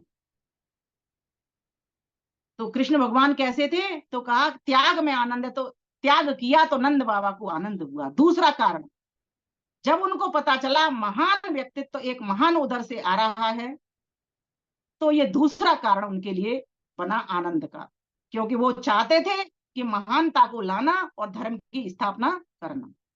आनंद का तीसरा कारण है दुखी प्रजा को सुख की मिली राह। ये आनंद का तीसरा कारण है। उनको पता है कि जब ये महान आत्मा थोड़ी सी बड़ी होगी तो जो ग्वाल वाले परेशान है, जो गोपिकाएं परेशान है, कंस के अत्याचार से मुक्ति मिल जाएगी। ये भी आनंद का, बाबा नंद के आनंद का एक कारण है। आनंद का चौथा कारण है कि जब महान आत्मा आई गई है तो वो विजय प्राप्त करेगी, सफलता की ओर बढ़ेगी। और गीता में तो स्वयं कृष्ण ने कहा है, यत्र योगेश्वर कृष्ण यत्र पार्थो धनुर्धर तत्र सी विजय भूति ध्रुवादितिर मतिर्मम, कि जहां पर योगेश्वर कृष्ण है और जहां पर पार्थ अर्जुन है, धनुर्धर है, वहां पर विजय निश्चित है। ऐसा तो हमें नीति कहती है और मैं भी कहता हूं, मेरी भी मान्यता है इस बात की, और ये सच्चाई भी है इसमें कि वास्तव में आज कृष्ण शरीर का कोई व्यक्ति नहीं है। अगर कृष्ण अगर हमारे देश में पैदा हो जाएं, और इसके लिए माताएं जिम्मेवार होती हैं। देवकी से गर्भ में संस्कार मिल गए, लेकिन इस यशोदा मैया ने जो रोल निभाया है ना, हमें यशोदा मैया बनना पड़ेगा। पड़ोसने शिकायत करती हैं, छोटेपन में बच्चे माखन खा लेते हैं, और सबको अपना समझने वाला बच्चा तो किसी के घर में माखन खा लेगा, किसी के घर की वस्तु को अपना घर समझ करके कर लेगा। शिकायतें करती हैं, तेरे लाला ने प्रेम में शिकायत कर देती हैं कि हमारे घर का माखन खा लिया, चोरी चोरी खा लिया, चुपके चुपके खा लिया, जबकि वो कोई चोरी के भाव से नहीं खा रहे हैं। चोरी तो उसको कहते हैं जो किसी को बताए ना, वो तो खा रहे हैं, ये भी मैया वो भी मैया, इधर भी मैया उधर भी मैया, चारों ओर मेरी मैया है। लेकिन फिर भी यशोदा मैया उनको कहती है, क्या कहती है कि ना, गलत काम नहीं करना, बिना बताए नहीं खाना, फिर भी उनको समझाती है। ये है उपदेश एक माँ का। मैं अपनी बात बताती हूँ, मेरी बेटी जब बड़ी बेटी मेरी छोटी सी थी, कोई 1-1.5 साल की थी, उसको बोलना आ गया था, जल्दी बोलना सीख गई थी। तो पड़ोस में एक बाबा रहते थे, वहां से वो उनका एक पोता था, उसका एक पेन लेकर के वो घर पे आ गई। मैंने उसको डांटा कि तू इस पेन को क्यों लेकर के आई? तो मेरे को कहती है, आपने ही तो कहा था गोलू हमारा भैया है और बाबा हमारे बाबा हैं, इसलिए मैं लेकर के आ गई। ठीक इसी प्रकार से उस बच्चे के मन में भी यही भाव है। बचपन में ये सारा कार्य करते हैं, सभी करते हैं, खाते हैं, खेलते भी हैं, बच्चों में कोई लड़ाई झगड़ा नहीं, कोई राग द्वेष, ये तो पीछे आते हैं। या तो माताओं के कारण झूठ बोलना आता है, और या फिर राग द्वेष भी बाद में ही पैदा होता है, जैसे घर के संस्कार होते हैं। तो कृष्ण भगवान तो इनसे भी बचे रहे।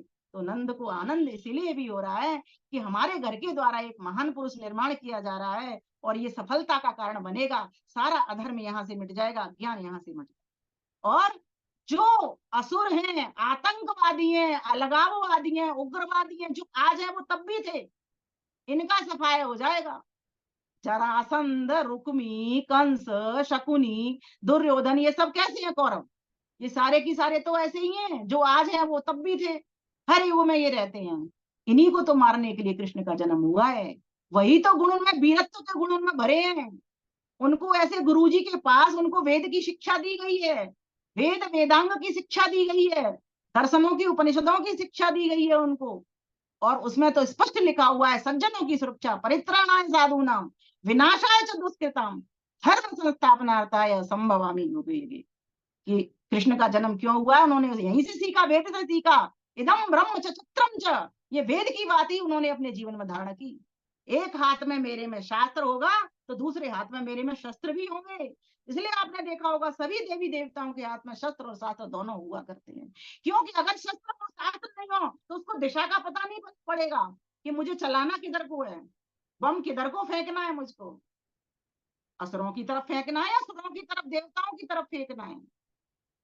सुदर्शन चक्र किधर चलाना है, जरासंध की ओर चलाना है या अपने भाई बंधुओं की तरफ चलाना है जो सज्जन है, किधर चलाना है। लेकिन कृष्ण को पता था, क्योंकि अपने गुरु संदीपन से उज्जैन में अपने गुरुकुल में, और वो पढ़े हैं, वेद वेदांग की शिक्षा लिए, अग्निहोत्री थे, दैनिक अग्निहोत्री थे, दैनिक योग करते थे, यम नियम उनके जीवन में कूट कूट करके भरा हुआ था। ये शिक्षा कहाँ से पाई? उनके नंद बाबा ने, यशोदा मैया ने ये शिक्षा उनको दी। पूर्व संस्कार थे और नए संस्कार उनके माता और पिता ने बनाई। नंद बाबा के घर में आनंद की लहर इसीलिए उठ रही, जबकि उनके बराबर जेल में जन्म होना और हर समय उनके पास विपत्तियों का ही चिट्ठा आना, सोचो पूरा जीवन काल उनका संकट में बीता है। जन्म भी जेल में जिसका हो रहा हो, और कहीं का राज, मथुरा का भी राज्य को पूरा नहीं भोग पा रहे हो, गोकुल में भी वो नहीं रह पा रहे हो, ऐसा व्यक्तित्व सोचो। कहते हैं ना, विपत्तियों से बढ़कर अनुभव सिखाने वाला विद्यालय न तो आज तक खुला है और न खुलेगा। ये विपत्तियां, इंसान इनसे डरे नहीं, घबराए नहीं। बटोही ठंडी श्वास न ले, कटीले पथ पर बढ़ता जा, पांव सब छिल ही जाए भले, बटोही ठंडे श्वास न ले। लक्ष्य जब रहता थोड़ी दूर, तभी सुख आते हैं भरपूर, अंधेरा बढ़ता जाता है सूर्य उगने के कुछ पहले, बटोही ठंडे श्वास न ले। क्योंकि लक्ष्य एक है उनके सामने है, वो लक्ष्य, और वो लक्ष्य क्या है? अधर्म का सफाया और धर्म की सुरक्षा, ये लक्ष्य है। नंद के घर आनंद हो रहा है, बधाई बज रही है, आहा पुत्र आ गया, अब इसको बलवान बनाएंगे, वीर बनाएंगे, धीर बनाएंगे, गंभीर बनाएंगे, ज्ञानी बनाएंगे, योगी बनाएंगे। और वास्तव में कृष्ण के भीतर चारों प्रकार के बल थे। जहां शारीरिक बल था, हिष्ट पुष्ट शरीर था उनका, और कहा जाता है, और वैसा ही वैसा उनका मानसिक बल भी बढ़ा हुआ था, वैसा ही उनका बौद्धिक बल भी बढ़ा हुआ था, निर्णय लेने की अद्भुत क्षमता, संकल्प लेने की अद्भुत क्षमता। और जब तीन क्षमताएं उनके पास हो, योग्यताएं हो, तो फिर आत्मिक बल से पीछे वो क्यों रहेंगे? आत्मिक बल तो उनका, आत्मिक बल के कारण ही उन्होंने ये, इतना आत्मिक विश्वास था, इस कारण से उन्होंने युद्ध की रचना कर दी। और नीतियां देखी उनके पास, ऋजु नीति ही नहीं थी, उनके पास कूटनीति भी थी, कुटिल नीति भी थी। जब कर्ण का पहिया कहाँ फंस जाता है? कीचड़ में फंस जाता है, अपने हथियार वो रथ के ऊपर रख देता है। कृष्ण इशारा करते हैं अर्जुन को, चला। कर्ण कहता है तुम्हें शर्म नहीं आ रही? निहत्थे के ऊपर वार करते हुए अर्जुन को। अर्जुन सकुचा रहा है, क्या करूं, वास्तव में ये इस वक्त निहत्था है। कृष्ण कहते हैं अब ये धर्म की दुहाई दे रहा है, अगर याद पहले आ जाती होती नहीं लड़ाई। अब तू धर्म की दुहाई दे रहा है, तब कहां चला गया था जब द्रौपदी के केस खींच करके और दुशासन उसको लेकर के जा रहा था?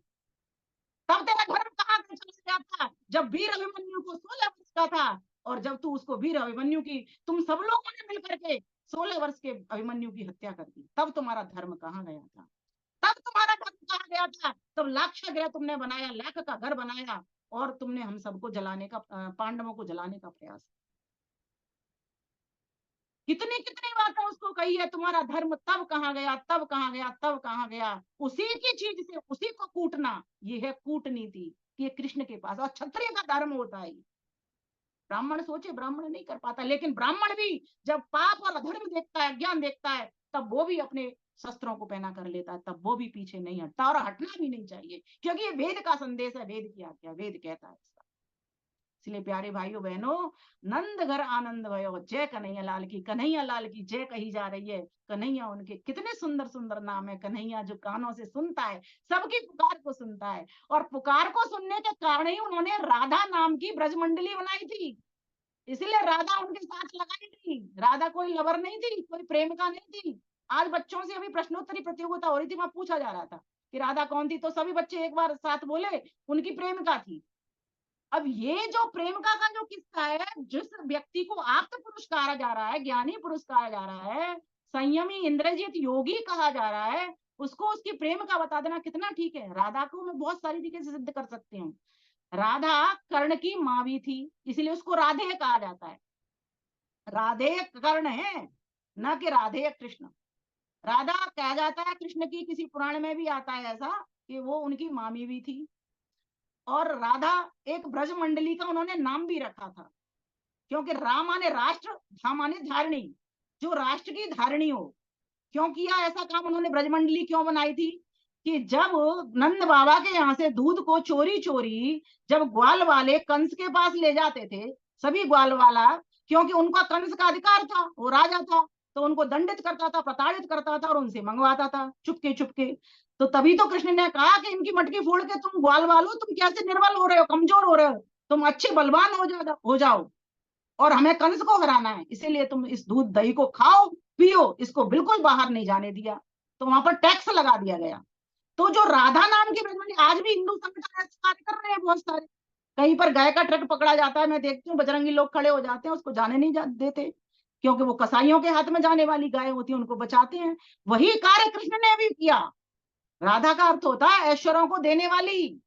हमारे पास हमारा जो मकान कोठी सिर्फ जायदाद यही ऐश्वर्य नहीं है। अगर हमारे पास हमारा साम्राज्य है, हमारी स्वतंत्रता है और हमारे पास ईश्वर का अध्यात्म है तो हम ऐश्वर्यशाली हैं। और यही कृष्ण चाहते थे और यही नंद बाबा भी चाहते थे। नंद बाबा है सूत्रधार कृष्ण को बनाने के, यशोदा मैया सूत्रधार संस्थापिका कृष्ण को बनाने की। ये माता पिता का रोल हुआ करता है। इसलिए कृष्ण से आज हमें सब संदेश लें कि हमें नंद बाबा जैसा बनना पड़ेगा, यशोदा मैया बनना पड़ेगा। इसलिए नेपोलियन को कहना पड़ा कि अगर कोई मुझे कौशल्या जैसी 100 माताएं दे दे तो मैं इस राष्ट्र का विकास कर सकता हूँ, इस राष्ट्र को बहुत ऊंचाई तक ले जा सकता हूँ। और मैं कहती हूँ कोई हमें देवकी और यशोदा जैसी मैया दे दे तो आज भी कृष्ण हमारे घर में पैदा होंगे, पक्की बात है। हमें लेकिन बनना तो आना पड़ेगा, मैया बनना तो पड़ेगा, बाबा बनना तो पड़ेगा। जब तक हम मैया और बाबा नहीं बनना चाहेंगे तब तक कुछ काम। आज हम गाय के लिए एक रोटी निकालना चाहते नहीं, वो नंद बाबा इतनी बड़ी गौशाला रखता है। क्यों रखता है? जिससे सभी खा पी करके हष्ट पुष्ट हो जाए, अधर्म को पास ना भटकने दें। लेकिन किसी के पास ताकत नहीं है, मेजोरिटी उधर की ज्यादा अधर्मी लोगों की। तो मेजोरिटी को खड़ा करने के लिए बच्चे को इतना ताकतवर बना दिया, इतना कॉन्फिडेंस वाला बना दिया कि अब ये अधर्म का सफाया करेगा। कृष्ण भगवान ने 4 कर्म किए एक साथ, अधर्म, अज्ञान, अभाव और अन्याय। इन चारों चीजों को एक साथ समाप्त करने के लिए कृष्ण भगवान को तैयार किया गया और कृष्ण भगवान तैयार हुए। और कृष्ण भगवान के आने से नंद बाबा के यहाँ पर बधाई बजने लगी। नंद घर आनंद भयो, जय कन्हैया लाल की, हाथी घोड़ा पाल की, जय कन्हैया लाल की। मुझे समय का तो पता चलता नहीं है और मेरे पास विषय अभी बहुत बचा हुआ है।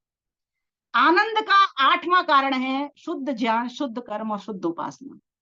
वे ज्ञानी थे, वे योगी थे, कर्म करते थे। वैसा ही आपने उनकी मुद्रा देखी होगी, अगर मुद्रा पर ध्यान दें तो एक योगी व्यक्ति ही इस मुद्रा में खड़ा हो सकता है जिस मुद्रा को दिखाया जाता है वहां पर। हमारे बस का रोग नहीं, हम हिल जाएंगे डिल जाएंगे। इंद्रिय जित है वो, योग आसन में सही प्रकार से यम नियम का पालन करते हैं वो, जैसा कि महर्षि पतंजलि ने कहा है। उसी तरीके से यम नियम पर चलने वाले सत्य उनके जीवन में, अहिंसा उनके जीवन में। राक्षसों को मारना कोई हिंसा नहीं है, ये अहिंसा है। क्यों? बहुत सारे सज्जनों की सुरक्षा उसमें निहित है, इसीलिए ये अहिंसा है। सत्य, अहिंसा, अस्तेय, सारे के सारे गुण उनके भीतर जीवन में आ रहे हैं। अपरिग्रह और शौच, संतोष, तप, स्वाध्याय, ईश्वर प्रदानी नियमा। और ये सारे की सारे शौच हो, संतोष हो, सारे सब धर्मों का पालन करते हुए वो नजर आते हैं। व्याख्या लंबी चली जाएगी इसकी। और नारी जाति के उद्धारक, ये बड़ा विषय बिंदु मुझे बहुत अच्छा लगता है। ये भी उनको ट्रेनिंग मिली हुई है कि सभी माता कैसी हैं, मातृवत पारदारेषु परद्रव्येषु लोष्टवत्। पराई स्त्री को माता के समान समझना चाहिए, ये हमें श्लोक बताता है। वह गुण उनके भीतर था। कितनी सारी कहते हैं नरका, उस क्या नाम है उसका, कौन सा असुर है उसके कैद में थी वो, उसकी कैद में थी। बहुत सारी हमारी बहन बेटियों को, जैसे आजकल भी ऐसे चल रहा है ना, ऐसे ही उनके पास भी बहुत सारी स्त्रियां किसी नरकासुर था या बतकासुर था, देखो जरा गूगल करके देखिए, नाम दिमाग में से स्लिप हो रहा है। उसने उनको कैद कर लिया था। कैद कर लिया था तो सभी के पालक बने और लोगों ने कह दिया इनके तो 16,000 नारियां हैं, जबकि उनको तो 16,000 अपने शरीर की नाड़ियों पर संयम था। इसलिए उनको लगा दिया गया कि वो नहीं, इनके तो 16,000 नारियां थी। अरे वो तो पालक थे, पति माने पालक। जैसे द्रौपदी के बारे में कहा जाता है ना, ये तो 5 पतियों वाली इसलिए पांचाली है। अरे ऐसा नहीं है, पांचाली, 5 आल अर्थात 5 नदियां जहां से हो। आज पंजाब कहा जाता है उस पांचाल को। तो द्रौपदी पंजाबी थी। पंजाबी बहन माता बैठी हो, खुश हो जाओ। द्रौपदी पंजाबी थी, पांचाल नरेश की पुत्री थी। पंजाब नरेश की, आज की भाषा में कहेंगे उनको पंजाब नरेश की वो पुत्री थी। तो इस प्रकार से द्रौपदी की भी लाज उन्होंने बचाई। सिर्फ एक द्रौपदी नहीं थी, हजारों रानियां जो जिनको कि नारी कहा जा रहा है, उनको भी उस नरकासुर की कैद से उन्होंने बचाया और छुड़ाया। और एक और उनका मुझे महत्वपूर्ण बिंदु लगता है जो कृष्ण का, जो सच में हम सबके जीवन के योग्य है, मैत्री का स्वभाव। जिस व्यक्ति के भीतर मैत्री का स्वभाव होगा, जो ये नहीं देखेगा ऊंचा है कि नीचा है कि बड़ा है कि छोटा है कि ब्राह्मण है कि क्षत्रिय है कि शूद्र है कि वैसे कौन है, ये सिर्फ वो इसलिए मैत्री रखेगा मेरे बचपन का ये सखा है, मैं हम साथ साथ पढ़े हैं, इसीलिए नहीं, आज इसको मेरी आवश्यकता है।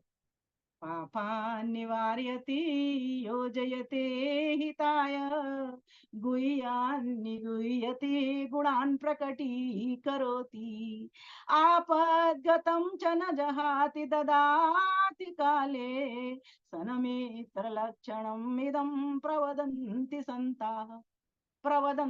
संताः। बहुत बड़ी व्याख्या इसकी भी हो सकती है, और इसमें से मुख्य बिंदु ले लेती हूँ।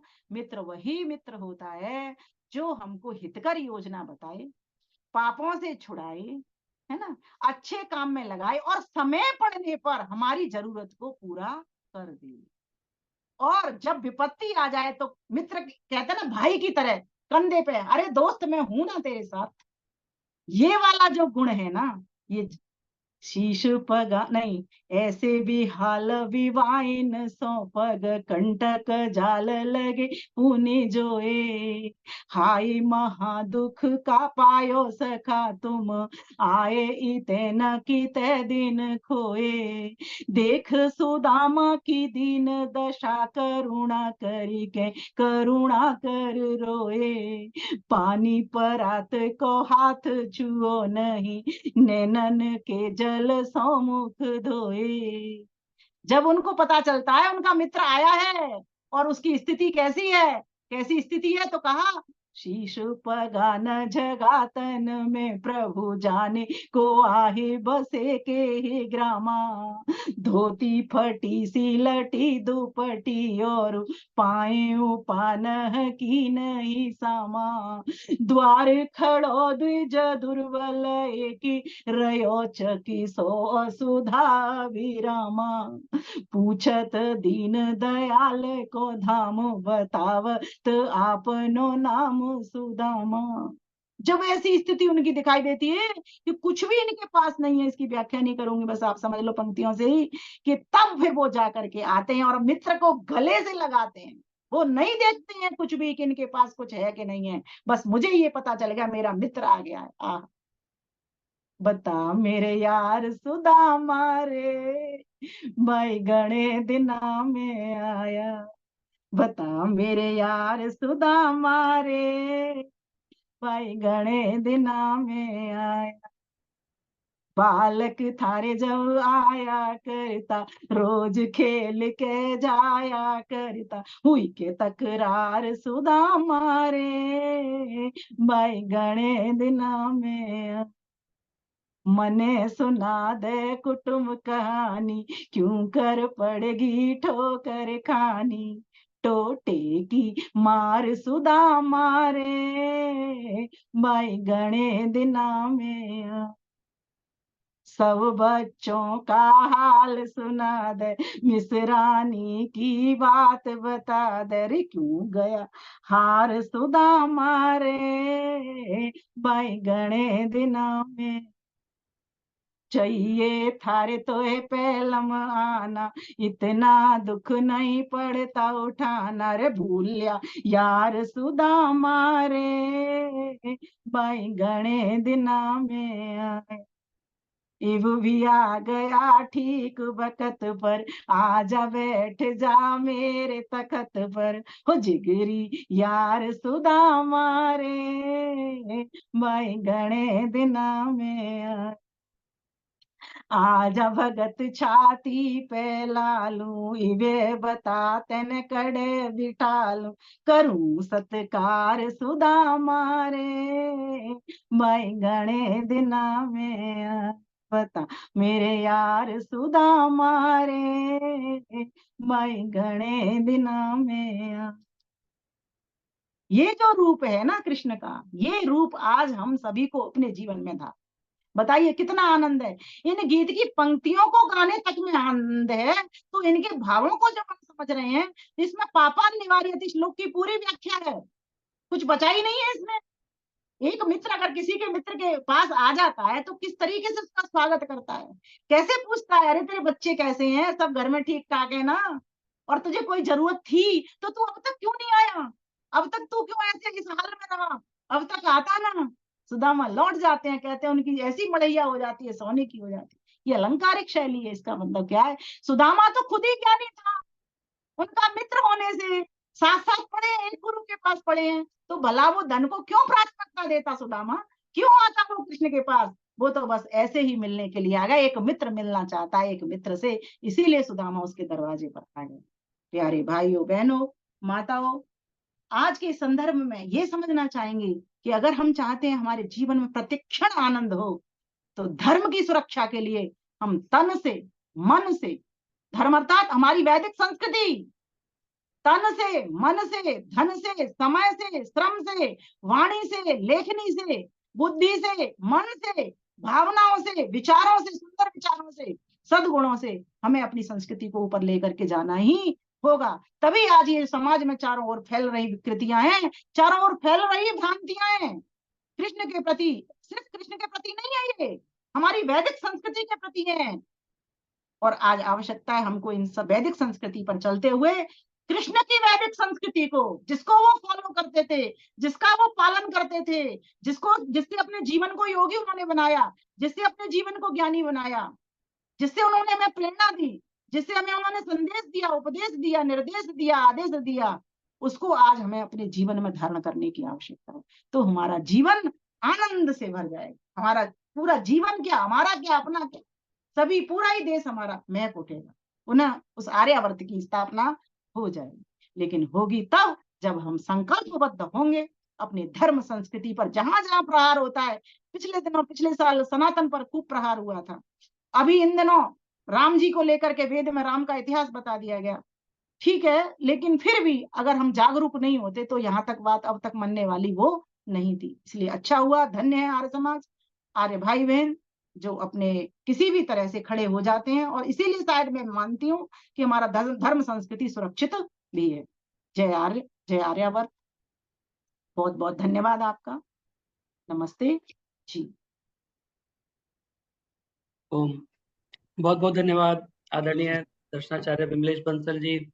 बहुत सुंदर उद्बोधन और बहुत सारे नए बिंदु आपने आज इस माध्यम से दिए। विषय के अंतर्गत के नंद के घर आनंद क्यों हुआ, तो हम तो सामान्य रूप में उस चीज को देख लेते हैं कि भाई आए हैं तो आनंद हुआ, और गीत भी गा दिया करते हैं, नंद के घर आनंद भयो जय कन्हैया लाल की, और बधाई दे दिया करते हैं। तो लेकिन उसको अंदर तक जाकर के कि क्यों आनंद हुआ, उसको विभिन्न बिंदु बना करके और उनके रूप में उसका विश्लेषण करके बहुत सुंदर तरीके से आपने उसे प्रस्तुत किया, और हमें भी कुछ नए विचार सोचने के लिए आपने दिए। बहुत बहुत धन्यवाद इस सुंदर विषय को हमारे बीच में रखने के लिए और इतने सुंदर तरीके से उस विषय को रखने के लिए। आइए, कार्यक्रम का समय समाप्त हो चुका है। मेरी आदरणीय उषा प्रार्थना, बहन जी नमस्ते।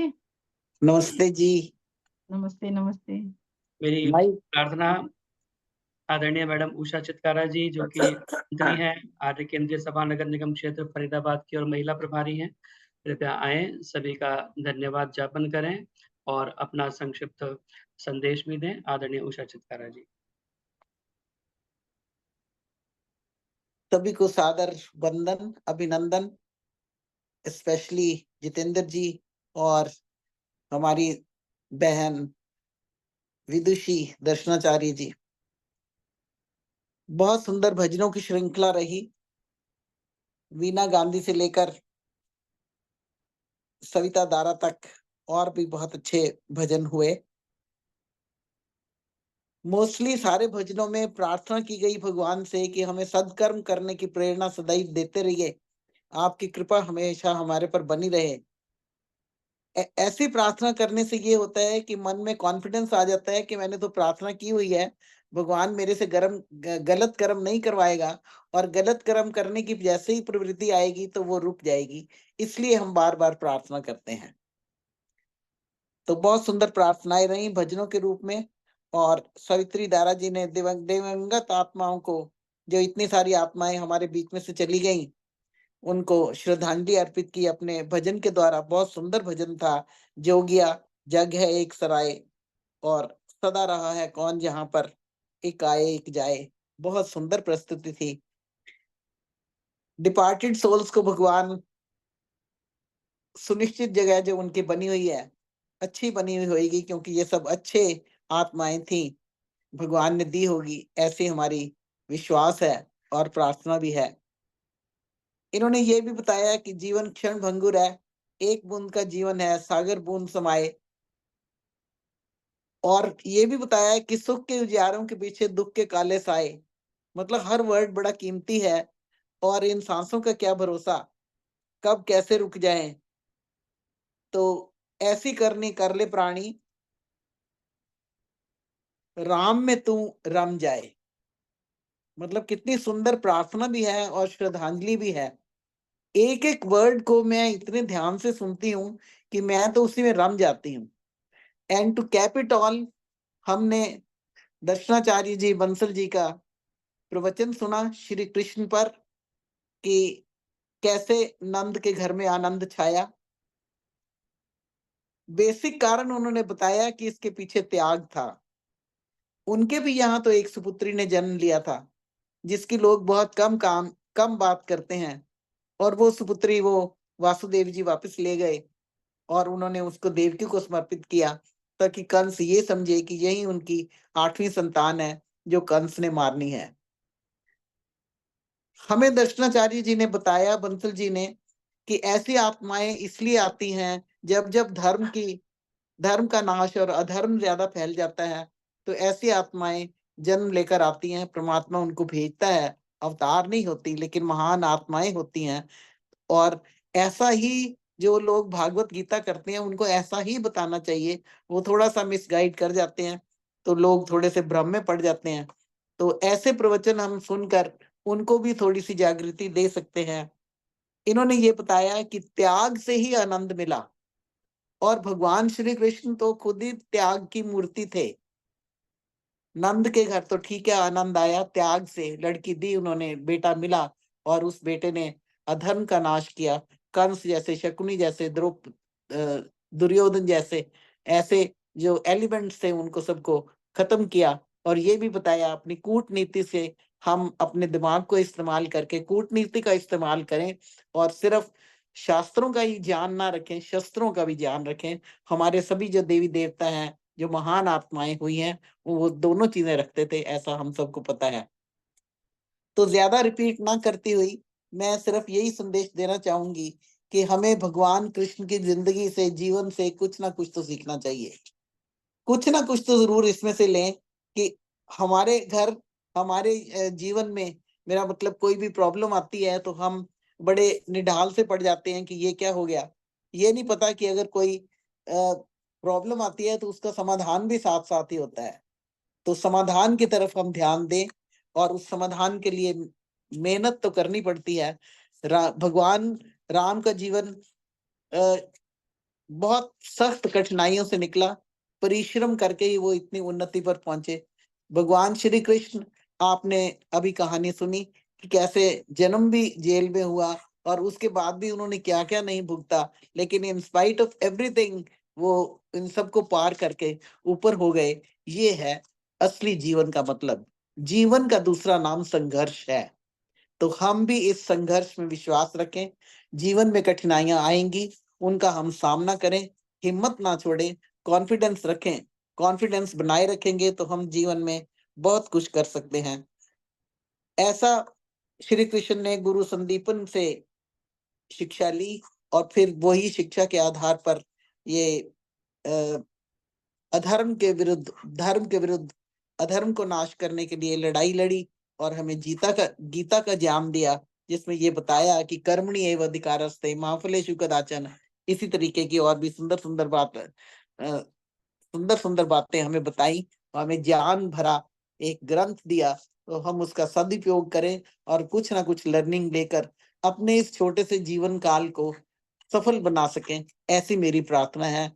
और मैं सभी अपने भाइयों को, सभी बहनों को, सभी उपस्थित लोगों को बधाई देती हूँ कि इतना सुंदर प्रवचन सुनने का, इतने सुंदर भजन प्रार्थना के रूप में सुनने के लिए सबको एक सुअवसर मिला। और ये सुअवसर का देने के लिए किसी ना किसी को कारण बनना पड़ता है। जैसे भगवान कृष्ण को कारण बनना पड़ा गीता लिखने का, जतिंदर जी को कारण बनना पड़ा सरल सत्संग रचाने का, और हमें ये प्रिविलेज मिला कि हम आप सबको सुन सकें और फिर उसको सुनकर कुछ मनन कर सकें मानव बने in the real sense of the word. सम श्रुतेन गमे मही, माँ श्रुतेन विरादशी। ऐसी कोई बात ही नहीं कि हम मनन करना चाहें और ना कर पाए अगर हम संघर्ष कर रहे हैं तो। जीवन में हम उम्मीद को कभी ना छोड़ें, हमेशा होपफुल रहें। तभी तो कहते हैं कि पॉजिटिव एटीट्यूड इन लाइफ। तो कठिनाइयां तो बहुत हैं आजकल के माहौल का। एक बार किताब खोल लो तो मन बड़ा खराब होता है, मतलब माहौल की किताब, कोई पर्टिकुलर पुस्तक की बात नहीं कर रही मैं, तो बहुत खराब होता है। लेकिन उसके विरुद्ध हमें तैयारी करनी चाहिए। हमें ऐसी तैयारी करनी चाहिए अपने मनोबल से, आत्मिक बल से, इतना हमारे में बल हो कि हम इन बुराइयों का दफन कर सकें। क्या कहते हैं, जला देने को, ददन बदन, व्हाट्स इट, मतलब उसको खत्म कर सकें। ऐसी बुराइयों को, ऐसे अधर्म का हम सर्वथा नाश कर सकें, मिटा सकें। यही हमें प्रेरणा लेनी चाहिए। तो इसी के साथ मैं पुनः सबका धन्यवाद करती हूँ। I am specially thankful to Darshanacharya Bansal ji को और जितेंद्र जी को for organizing such programs and contributing to it. And thank you so much to all my sisters and brothers and audience. Thank you so much. धन्यवाद आदरणीय मैडम उषा चितकारा जी। बहुत सुंदर तरीके से आपने सारे कार्यक्रम का सार हमारे समक्ष प्रस्तुत किया, धन्यवाद भी किया, अपना संदेश भी दिया। बहुत बहुत धन्यवाद। आइए इससे पूर्व शांति पाठ करें। आदरणीय भरत सचदेवा जी कुछ कहना चाह रहे हैं, वे अपना माइक ऑन करें। हाँ, मैं ये कहना चाहता था, मैं कहना भूल गया। जब उनके बेटे से मेरी बात हुई ना, विकास से, तो उन्होंने ये भी कहा था कि 5-10 मिनट पहले बता दिया था कि अब रोना नहीं, मैं जाने वाली हूँ वेंटिलेटर पे। तब भी वो बात करती गई है वो लास्ट टाइम पे। How ये मैं आपको beautiful. कहना भूल गया। How तो beautiful. उन्होंने 10 मिनट पहले ही बता दिया था, मैं जाने वाली हूँ, आप रोना नहीं, बिल्कुल। बच्चों को बताया था आपको। ठीक है, धन्यवाद सब। निश्चित रूप से ऐसी दिव्यात्माएं होती हैं जो अपना पूरा जीवन भी बहुत अच्छे तरीके से बिता करके गई, और जाते समय भी उन्हें आभास उन्हीं लोगों को होता है इस प्रकार का, जिनकी डोर जुड़ी रहती है। तो उन्हें आभास हुआ, और बिना कोई परिवार वालों को कष्ट दिए, बिना कोई इस प्रकार का उनके खुद के ऊपर भी ऐसा कोई कष्ट नहीं आया।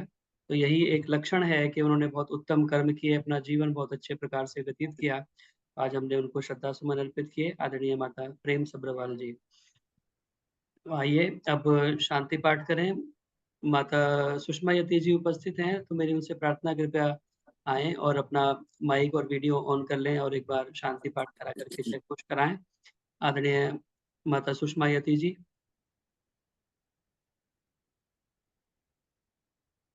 अभी संभवतः नहीं सुन रही हैं वो, तो आइए शांति पाठ करते हैं। उसके बाद ये मंच 2-3 मिनट के लिए खुला रहेगा, हम अनौपचारिक रूप से चर्चा कर पाएंगे।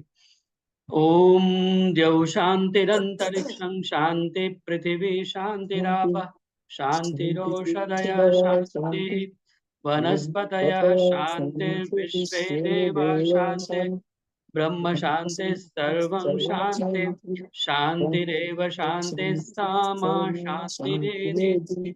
ओम शांति शांति शांति। जय घोष के लिए अपने माइक ऑन कर सकते हैं। जो बोले सो अब है, सत्य सनातन वैदिक धर्म की जय हो। मर्यादा पुरुषोत्तम भगवान श्री रामचंद्र की जय हो। योगेश्वर भगवान श्री कृष्णचंद्र की जय हो। गुरुवर बिरजानंद की जय हो। प्रवर्तक महर्षि प्रवर देव दयानंद की जय हो। भारत माता की जय हो। गौ माता का पालन हो। आर्य समाज अमर रहे। वेद की ज्योति जलती रहे। ओम का झंडा ऊंचा रहे। प्रणव ध्वनि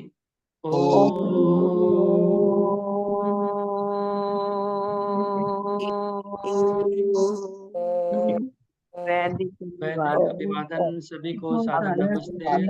अब बहुत